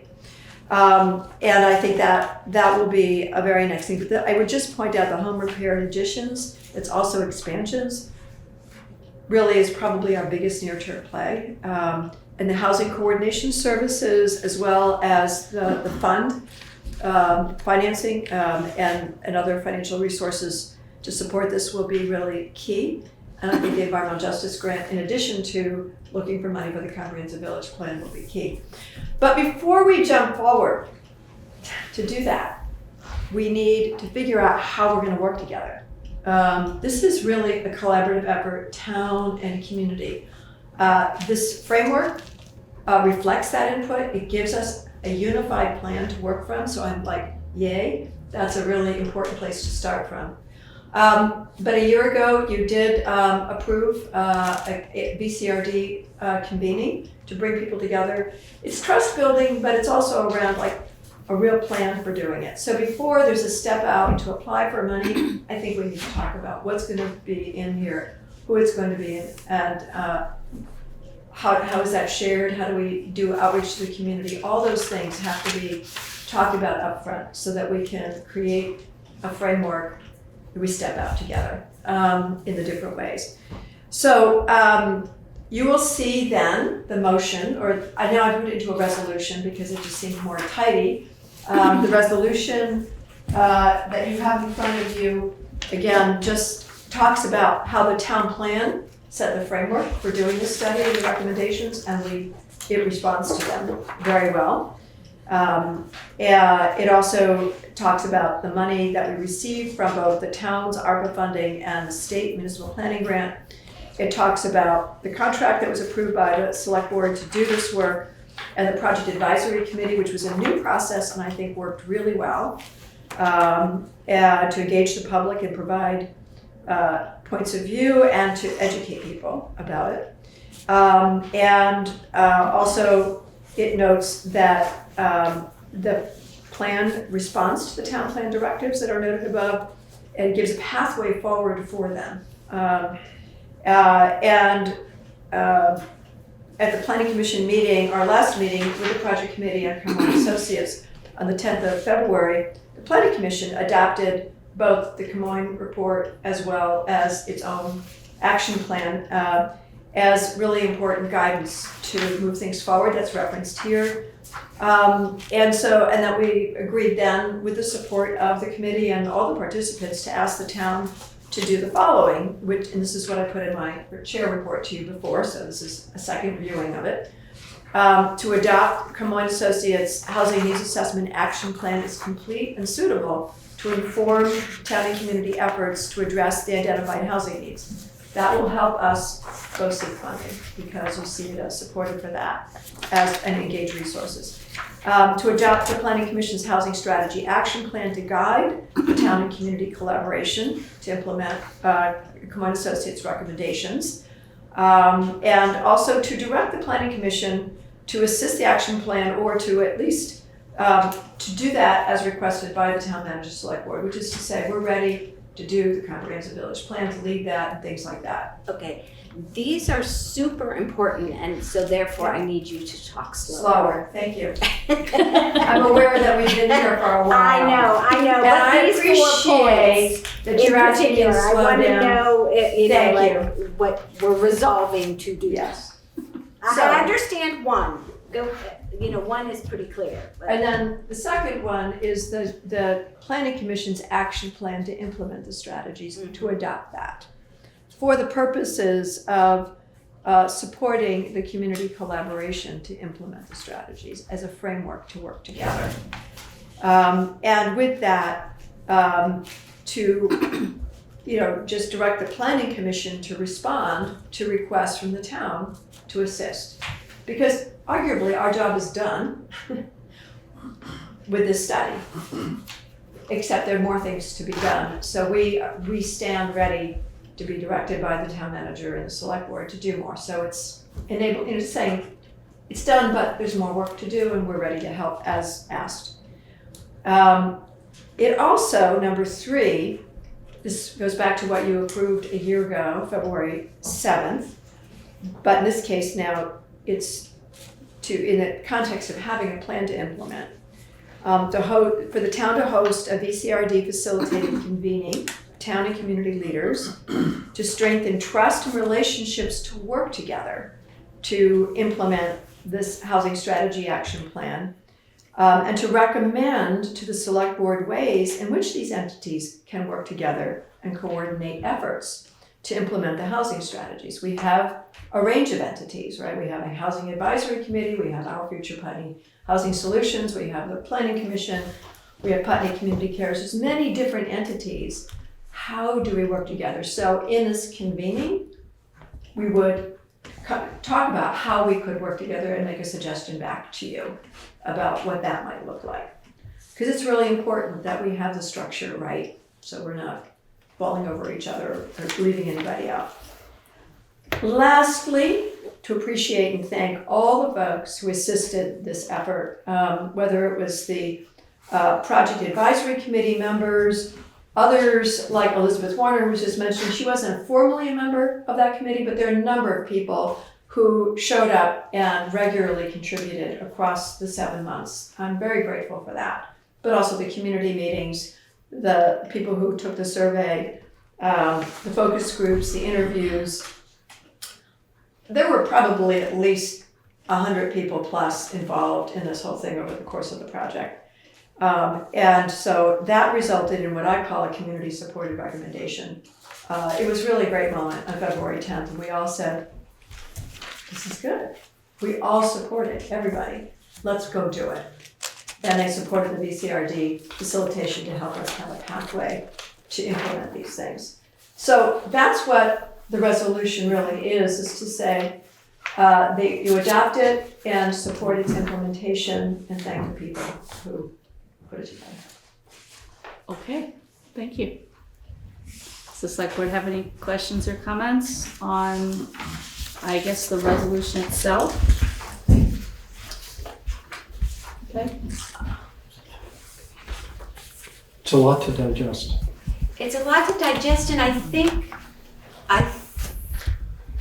what I just heard you say was that this resolution says we support the implementation of the plan, but actually I'm reading it to be we support working together to figure out,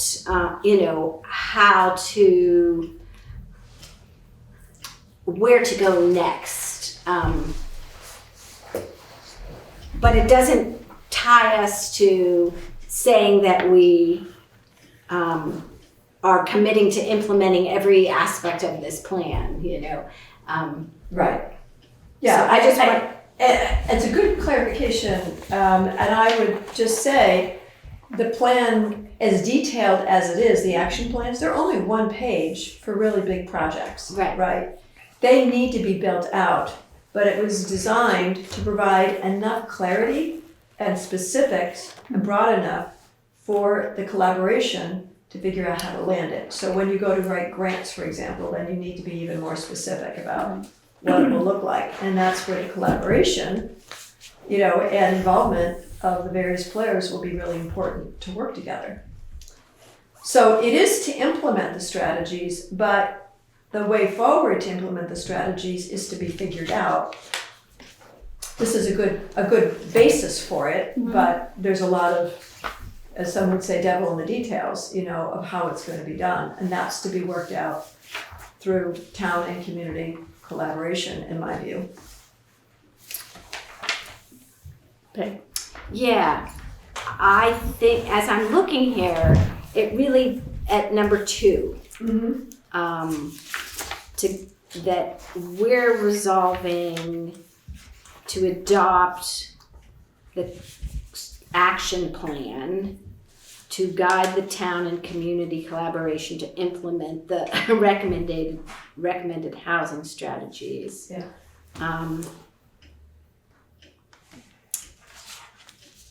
I think that's where I'm getting stuck a little bit, is that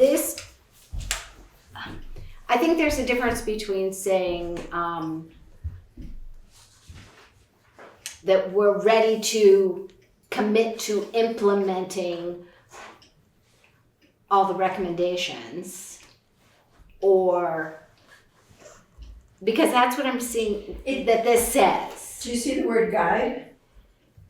Adopts the housing strategy. I'm concerned that we're But to guide the implementation of the town and community collaboration to implement it. Yeah, it is what to work from versus starting over again. Are you concerned that we're like tying our hands but saying we Well, recommend every single one of these? Yeah, it feels like we're making a commitment to implement all of them. All the recommendations. And okay. I guess I don't read it that way. Okay, I'm happy to hear other people's point of view because there. it's a plan, first of all, and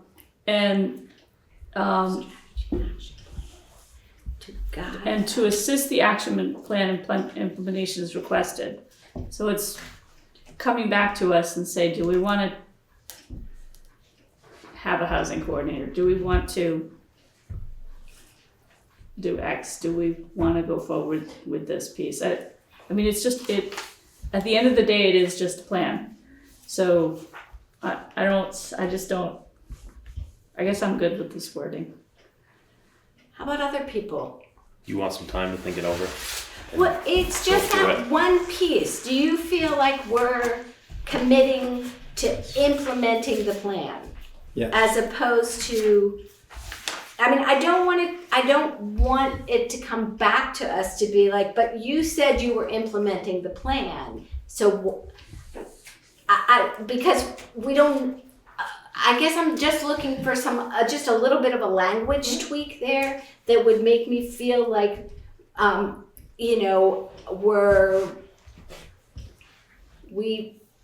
don't know. I don't feel like we're ready to. How about recommended housing strategies as recommended in consultation with the select board? So something like that. Wait, where are you? Number 2. Number 2. Adopts the Planning Commission Housing Strategy Action Plan to guide town and community collaboration to implement Camoin Associates recommended housing strategies as as directed by the select board.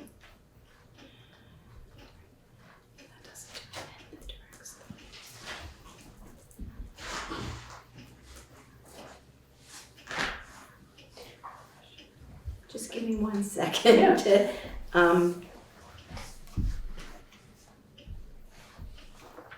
The way it's written, implementation is a given. Right. There may be guides to doing it, but that's a given.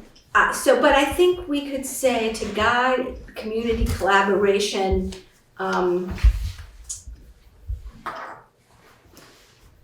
what's another word other than implement? We're not implementing here, we're moving toward. May I give you this Yes, term? please give me. To guide next steps to consider implementation. I really do hope, frankly, though, I just have to say that if There's a question about whether we should be doing housing and addressing housing, and is this community supported plan is lacking. I'd like to know that, but I certainly think there are a lot of next steps to be had, and this is to guide next steps to develop implementation plans. Yes, yes, Okay. that's it, you know. I'm writing that down. Next steps to guide an implementation plan. Right. Can you read that back? I am gonna Thank you. try to put it. Adopts the planning commit. This is number 2. Adopts the planning commission's housing strategy action plan to guide next steps to develop an implementation plan to guide town and community collaboration to implement Moyne Associates' recommended housing strategies. So it's inserting next steps to guide development of an implementation plan. If that works for you.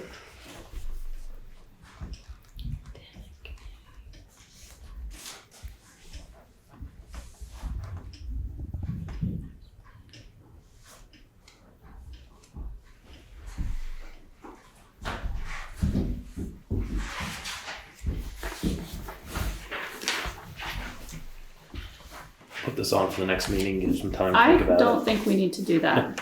No, I think Because we're stuck on one word, and I don't know about anybody else, but I did read this through, so I'm totally on board. yeah, to me, it's not, I'm not, like, I don't want you to think that there's any hesitation or lack of commitment for the housing plan and the process that you've been through. I just want to make I'm just looking for the language. Can I just Yes. interject here? This is a resolution that we can rescind at any time and or amend. So Right, I don't. but if we can get it right, then we don't have to rescind it or amend it. Okay. You know, Okay. that. Fletcher, can you help at all with a word there? I'll get back to you. I see you, Doug. Why don't you go ahead? Doug Grant, your hand is up. I'm trying to find the right button to push. So just backing up a little bit, I'm going to share my screen. I'm going to change my view here. So thank you, Robert, for including this slide. And I want to make a comment about the last meeting we had. 2 individuals talked about this particular slide, I think, was in response to Bert and Matthew's suggestion for what do we get out of this? What does it benefit? And that took me back to a comment by a fellow named Bob. Actually, there were 2 persons named Bob in the working group we had a week before that, where they suggested we have a vision. We look at what is our vision, and that is in context with a comprehensive plan. So I would suggest that maybe you change your wording on this particular resolution to take this study under advisement, or whatever the right term is, as we immediately determine what our vision is for the town and the village in particular. What is the vision? Now that opens Pandora's box. How do you do that? But I think the first thing to do, since there's a lot to comprehend here and digest, as somebody said, is to figure out what is our vision for the town, and then does this plan fit that vision, and how do we implement it, as Sue said? What's the implementation? So that's a lot to say in a couple of seconds here, but you have any questions? Does anybody have any questions? No. Go ahead. I think I have. Thank you, Doug. Thanks, Doug. I think I have wording suggestions that would work for me.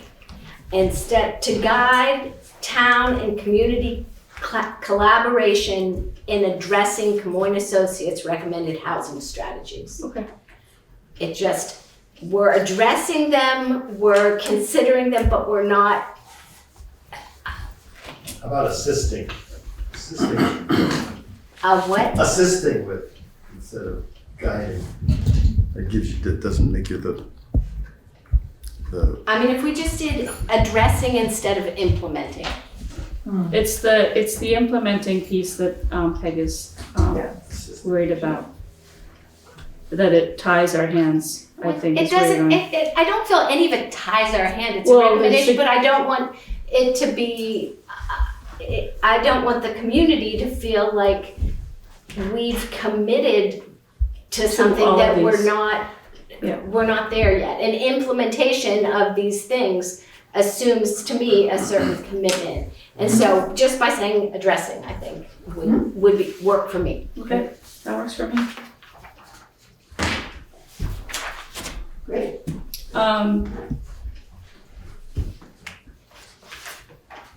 Does somebody want to make a motion? To approve the resolution. Sure, I will make a motion to approve the resolution. As amended.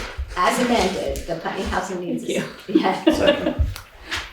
Okay, it's been moved and seconded to approve the Putney Housing Needs Assessment and Action Plan Select Board Resolution to adopt and support implementation as amended. Is there further discussion among the board? Are there comments in the room? Are there comments online? Hearing none, all in favor? Aye. Any opposed? Okay, we did that part. Well, that was the last part. Yes. So I want to thank you all. Thank you for hanging in there and finding the right word, Peg. Couldn't find it for you, but you came up with it. That's why there's so many people. And I just want to conclude by thanking my fellow commissioners, the members of the Our Future Putney Task Force, all the other community members, the advisory committee. And I will tell you that I'm still getting feedback from people on the advisory committee just to say, would you recommend this going forward? And I think generally the answer is yes. And I think it was quite a successful process. We're doing it with the zoning project as well. Yeah. And so we will continue that process, and I will give you a report in March about what's next on this. Well, as always, thank you for your very hard work. I know. Remaining planning commission members, and the planning commission is up and happening and doing great things. So if you want to do some exciting work, Impactful work. And impactful work as well, contact Sue Coakley to get a sense of what is involved, and contact Karen with a letter of interest, because we definitely need more members. Mm-hmm. Yeah. And thank you all for your support. Really appreciate it. Thank you. Thank you. Enjoy your vacation. Thank you. Okay. So the select board's going to take a little break. I didn't realize it. Wow, look at time flies when you're having fun. We're going to break for what, 5 minutes? Sure. 5 minutes. So we'll come back at 7:35.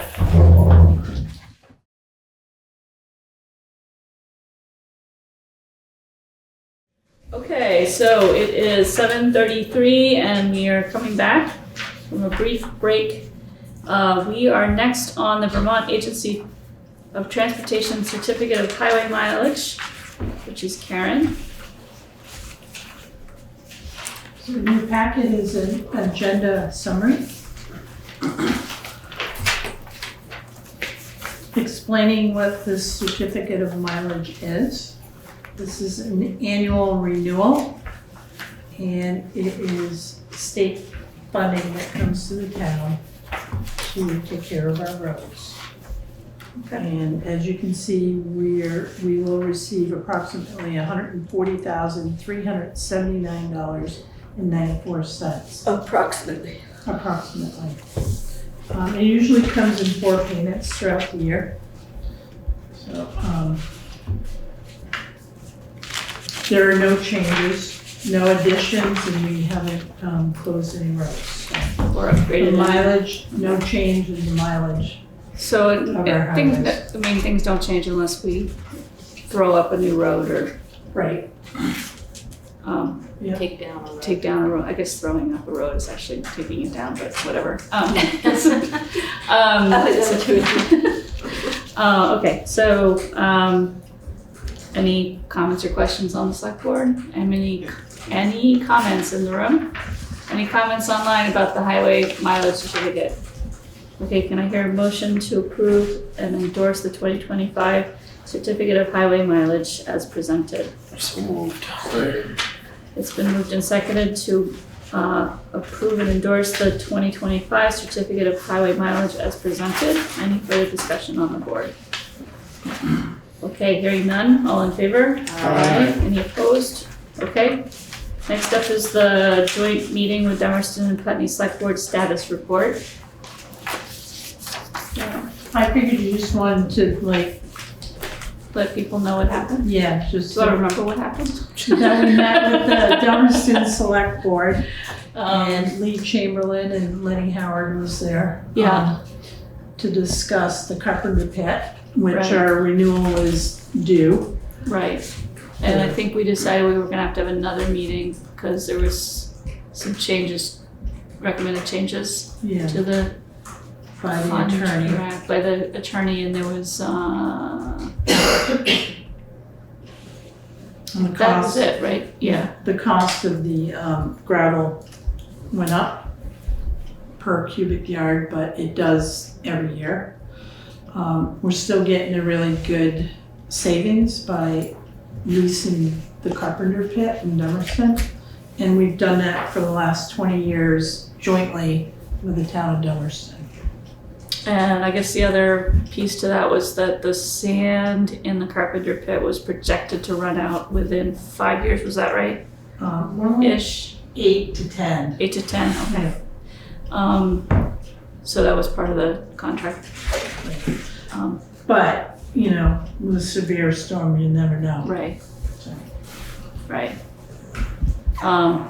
So the meeting was recorded, and I think Dummerston said that they put a link on their website, so we should have that link. Yeah, I'll look for it. And there should be minutes coming at some point for that meeting. Basically, we were just, talking about dirt. But we also talked about the blasting that needs to That's right. occur in the Route This 5 year. this year. Yeah. The jointly owned gravel pit with Putney and Dummerston. Yeah. So we do have to blast. We do have an estimate. We will have to put it out, a request for proposal for bid. And those will be ongoing meetings. I'll be meeting with Lee Chamberlain and Lenny. And at some point, we're gonna get back together with a joint meeting and go over the logistics. Right. Okay. But We that's, thought that might happen in the spring. so I'm hoping it happens later in the year, like I thought, okay, July or August would be Okay. better, but, all right. cause we crush in the fall anyway. So once they blast, you can get the crusher in there and they'll crush their required, whatever they need for, I think it's 4,500 cubic yards for each town that we crush. Okay. But, again, we have money, that's been put aside in the blasting reserve fund to cover our half. Half of it. Yeah. But, yeah, it's gonna be a first for a lot of us to, go through this process. It'll be fun. Yeah. Okay, is anybody else who was there? Remember anything else that we didn't talk about? Okay, anybody have any questions or comments about our joint meeting in Dummerston? Huh? I just wanna watch the boom. I wanna hit the button. Are there any comments online? Okay, moving on to the Selectboard Old Business, first of which is the Putney Fire Department Service Reimbursement Ordinance Status Report. So again, I wrote up an agenda summary, which, you've had a chance to read. So, Oops. I guess I'm gonna invite comments. There it is. Did Larry's office give you a ballpark on price to do the work? No, but it could take them a whole day. Could take them longer. Right. Personally, I think we should I'm tackle gonna try it. to take it on it. Okay. I would rather draft something and have legal counsel review it. It'd be a good exercise. And I also recommend that town manager and the fire department, maybe one or two people, sit down and work through this, and a select board member. So would that be a committee or just like a think tank? No, yeah, think tank, working group. And I worked with Fletcher on a, reserve fund. It took us half a day. Okay, Yeah, so but it was our first try. I gave you the information. But I really feel that we should do the work. okay. And then Larry's recommendation too is to contact other towns that have service reimbursement agreements in Vermont, and we can look at New Hampshire as well, and see how they're laid out. And there might be a local company right here in Vermont, and we're not considering somebody in California. So I think we need to do a little research, collect some data, and then sit down and It's really just a middleman contract. Yes. It's just making sure they file all the right forms with the insurance companies to get the reimbursement. Right. So it shouldn't be a huge thing. I would hope it also wouldn't be a huge cut out of our reimbursement rate. Right, and that's something we'll look at, you know what I mean? But we can't just look at one third party vendor, Yeah. you know? And I honestly don't think it's fair for Larry to do it.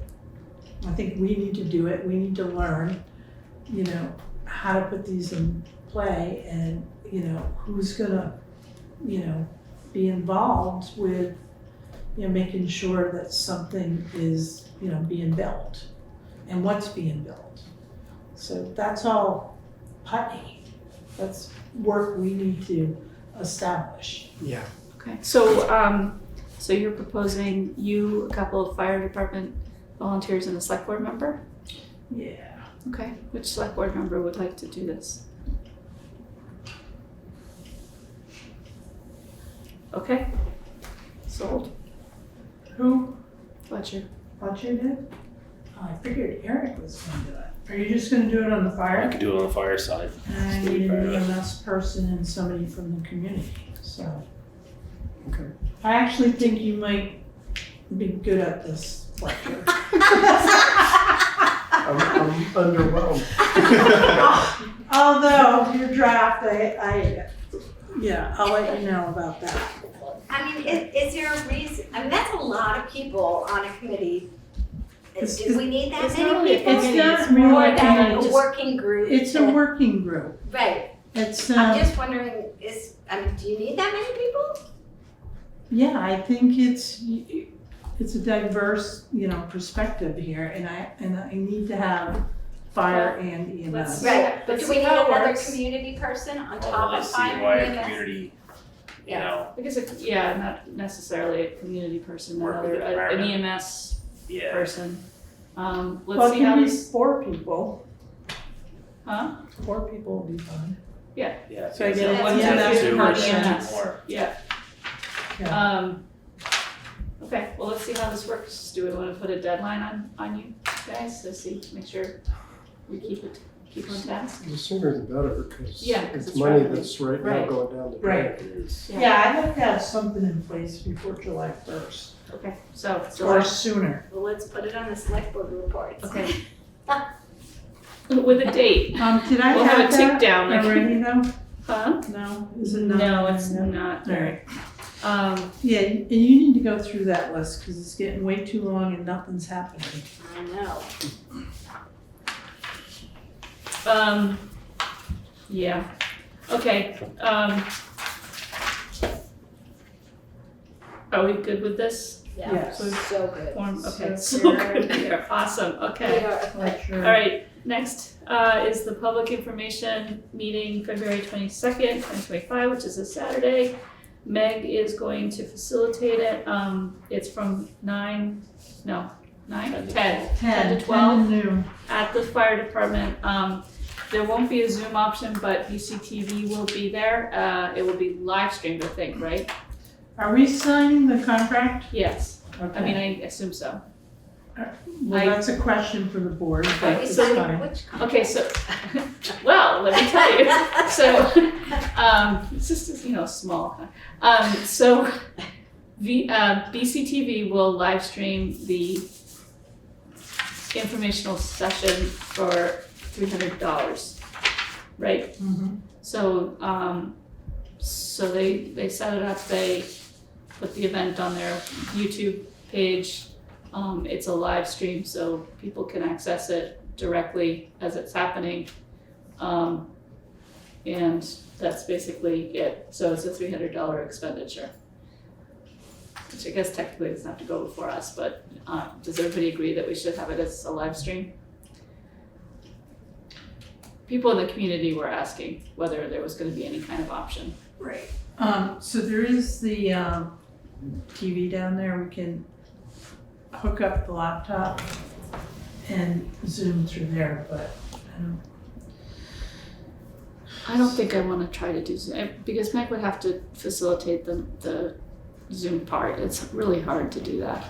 right. And it's an informational session, so Yes. I think, I envision that, and Meg mentioned this as well, that it's not necessarily that we're gonna have all the answers on that day. It's more for people to come to us and say, what's this about, what's this about? We can gather the questions and then we can have answers You'll be on prepared. town meeting Yes. day. Yes. So if anybody in the community can't make the date, but you have a question about the warrant articles, which are posted on our website, feel free to email any one of us with that question, and we will gather them so that we can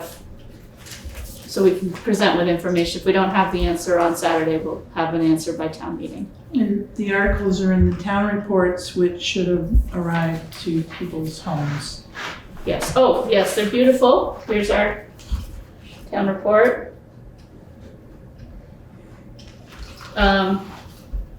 And our new ball field. Yes.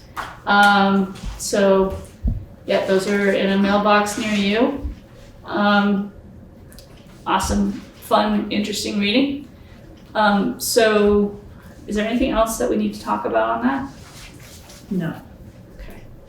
Anybody else have any questions about the informational meeting that we're having on Saturday? You're all gonna be there, right? Yeah, it's a little early for me. I'll be there too. Yeah. Yeah. Okay, so vacancies on boards and committees and commissions is on here as well for that. Did we? Were we gonna put a plug in for that, or we Well, just? we were just gonna, yeah. I think originally we were gonna maybe lump that, lump some people coming up and saying what their committees do Right. in there, but are we really pressed for time? Do we end at noon promptly? Yes, because there is a event at 1 p.m. and Gotcha. they're gonna be in there an hour before the event, Okay, so. all right, so I What guess time's we'll, our meeting? 10. 10. Yeah, we don't wanna be there longer than 2 hours. Okay, so we'll make a plug then, we've been making plugs. Yes. So, but we'll make another one,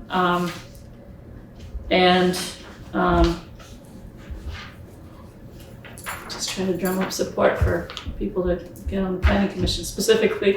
All right, any other questions? Anybody online? Anybody in the room? Okay, next is town meeting preparation, town articles, dissemination. You mean like splitting them up between us? Yeah, if you're going into the public informational meeting on Saturday, you probably need to figure out who's taking which article. Okay, well, I've been doing research on 15, 16, and 17, so I'm willing to take those three. 15, 16, 17, and then. And you will have these articles at town meeting as well. That's fine. Okay. I could also take 14.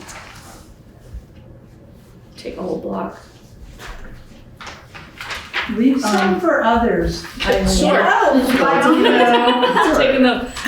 18. I'll take 1, 2, 3.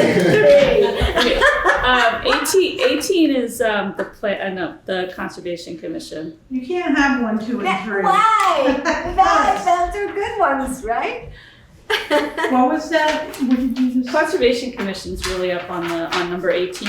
That would be, yes. So I don't think we need to necessarily, I mean, we might have to answer questions, but. Speak up, Fletcher. I already designated some for you.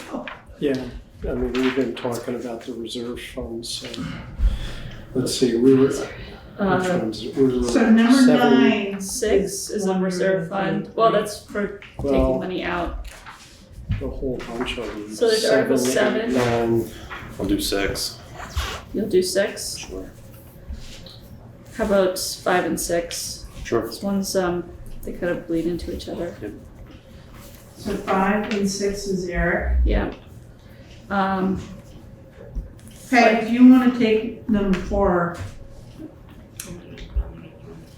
Oh, right, and answer any questions that people have about. Yeah, you just say, oh, well, Karen will speak to you. No, I just say, I got that. So You just hide under the. I think it would be good, Peg. Then I have to read all those numbers? It's all You right. just wait it. No, just kidding. No. Okay. And I'm get- happy to, whatever, I don't know what what are we talking about? I mean, Meg reads them out anyways. Right, yeah, So- so like, what do we need me to It's do? more about, well, first, you can move it. I can do that. But also if you're just the point person for questions.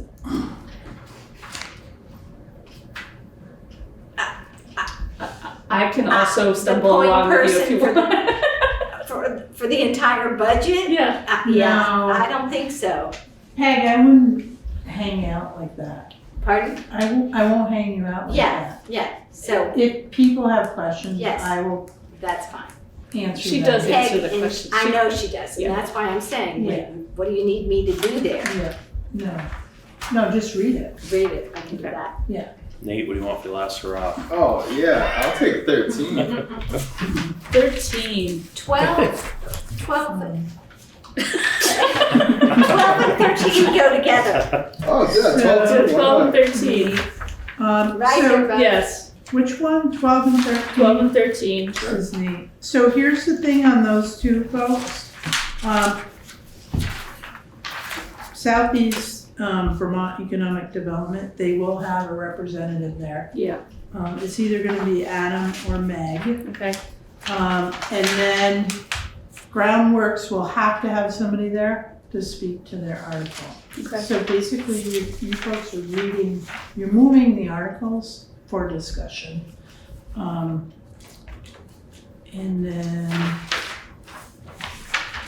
so 10 and 11.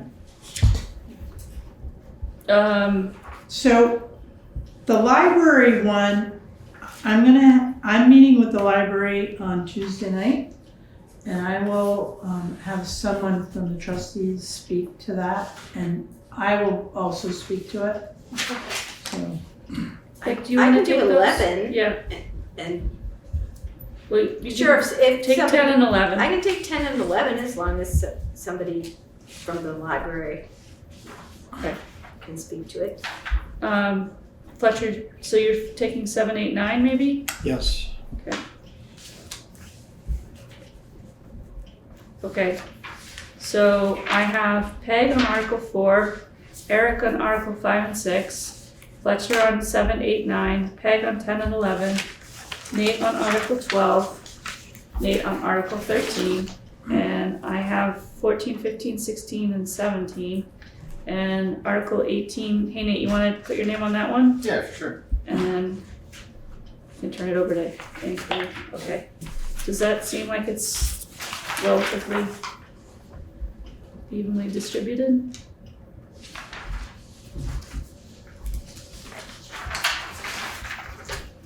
If somebody else wants to take Article 14, they can. It's just that it's a lister thing. You go. You go, okay. And Jordy will be there too, Yeah. so if you just call on somebody that is more, like, you know, could be Somebody else John knows more. Johnson, Yeah, but Jordy will be there, I'll be there. yeah. You'll be fine. You'll be fine. You'll be fine. It's just town meeting. All right, so we've done that. That's good. And the next piece is Selectboard Reports. Has anybody done anything on any of these? No. Okay. Your last chance, Nate. Yeah, come on, Hey, Nate. I had updates before. I know you have, but it's your last Yeah, chance. not this time though. Okay, I guess we're gonna have to give those to somebody else. Well, the Recreation Department Working Group, you Yeah. could probably just take that off because it's a working group. Oh, I thought you were gonna say the Cannabis Control Board process should go to the recreation. Maybe it should, actually. Okay. I think that's an excellent idea. It could be the Cannabis Commission too. All right. All right. So yeah, we'll have to after town meeting we'll have to reconvene and We should light a have, fire over us or something. Should I say anything about the fund balance part, or should we just put that off? Maybe that it's all wrapped up in the reserve funds and what those balances are. But it's a much bigger project than just right. picking them off one at a time. Yeah. We're trying to make the whole reserve fund process more consistent, and you know, we got a bunch of reserve funds that we don't even know what the foundational documents are, and we really need to clean that up. I'm kind of surprised the auditors haven't dinged us for it before now, because we really can't point to something that says we have the authority to expend money out of those funds. Okay. So you're working on it. Yeah, So Fletcher and I are gonna work on it, and I have somebody that comes in on Thursdays here, and we share her, you know, if we have certain projects. Right. So Lindley Spears, and I'm gonna put her on finding the articles that were voted on. We have bits and pieces. Yeah. And then if there's any policies that exist, and we've been wanting to do this project for a while, and put it in our financial operating manual. Yeah. For the next people, because we spent a lot of time reinventing the wheel. Yes. And so Fletcher and I will work on that with Lindley. Okay. it's really, the problem is that the statute requires that the reserve fund be established by the town meeting. So it's not something we can just do internally, but Yeah. my hope is that we can come up with a sort of a consistent format for doing it. Update the ones that are sort of out of date, one or two, and then, you know, fill the gaps where we can't find documentation. So we're not searching through So, meetings from but it's 1987.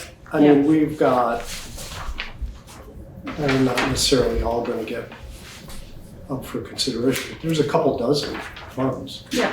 We need to get them all sort of lined up. Okay. Well, thanks for working on that. Anybody else have any comments on that?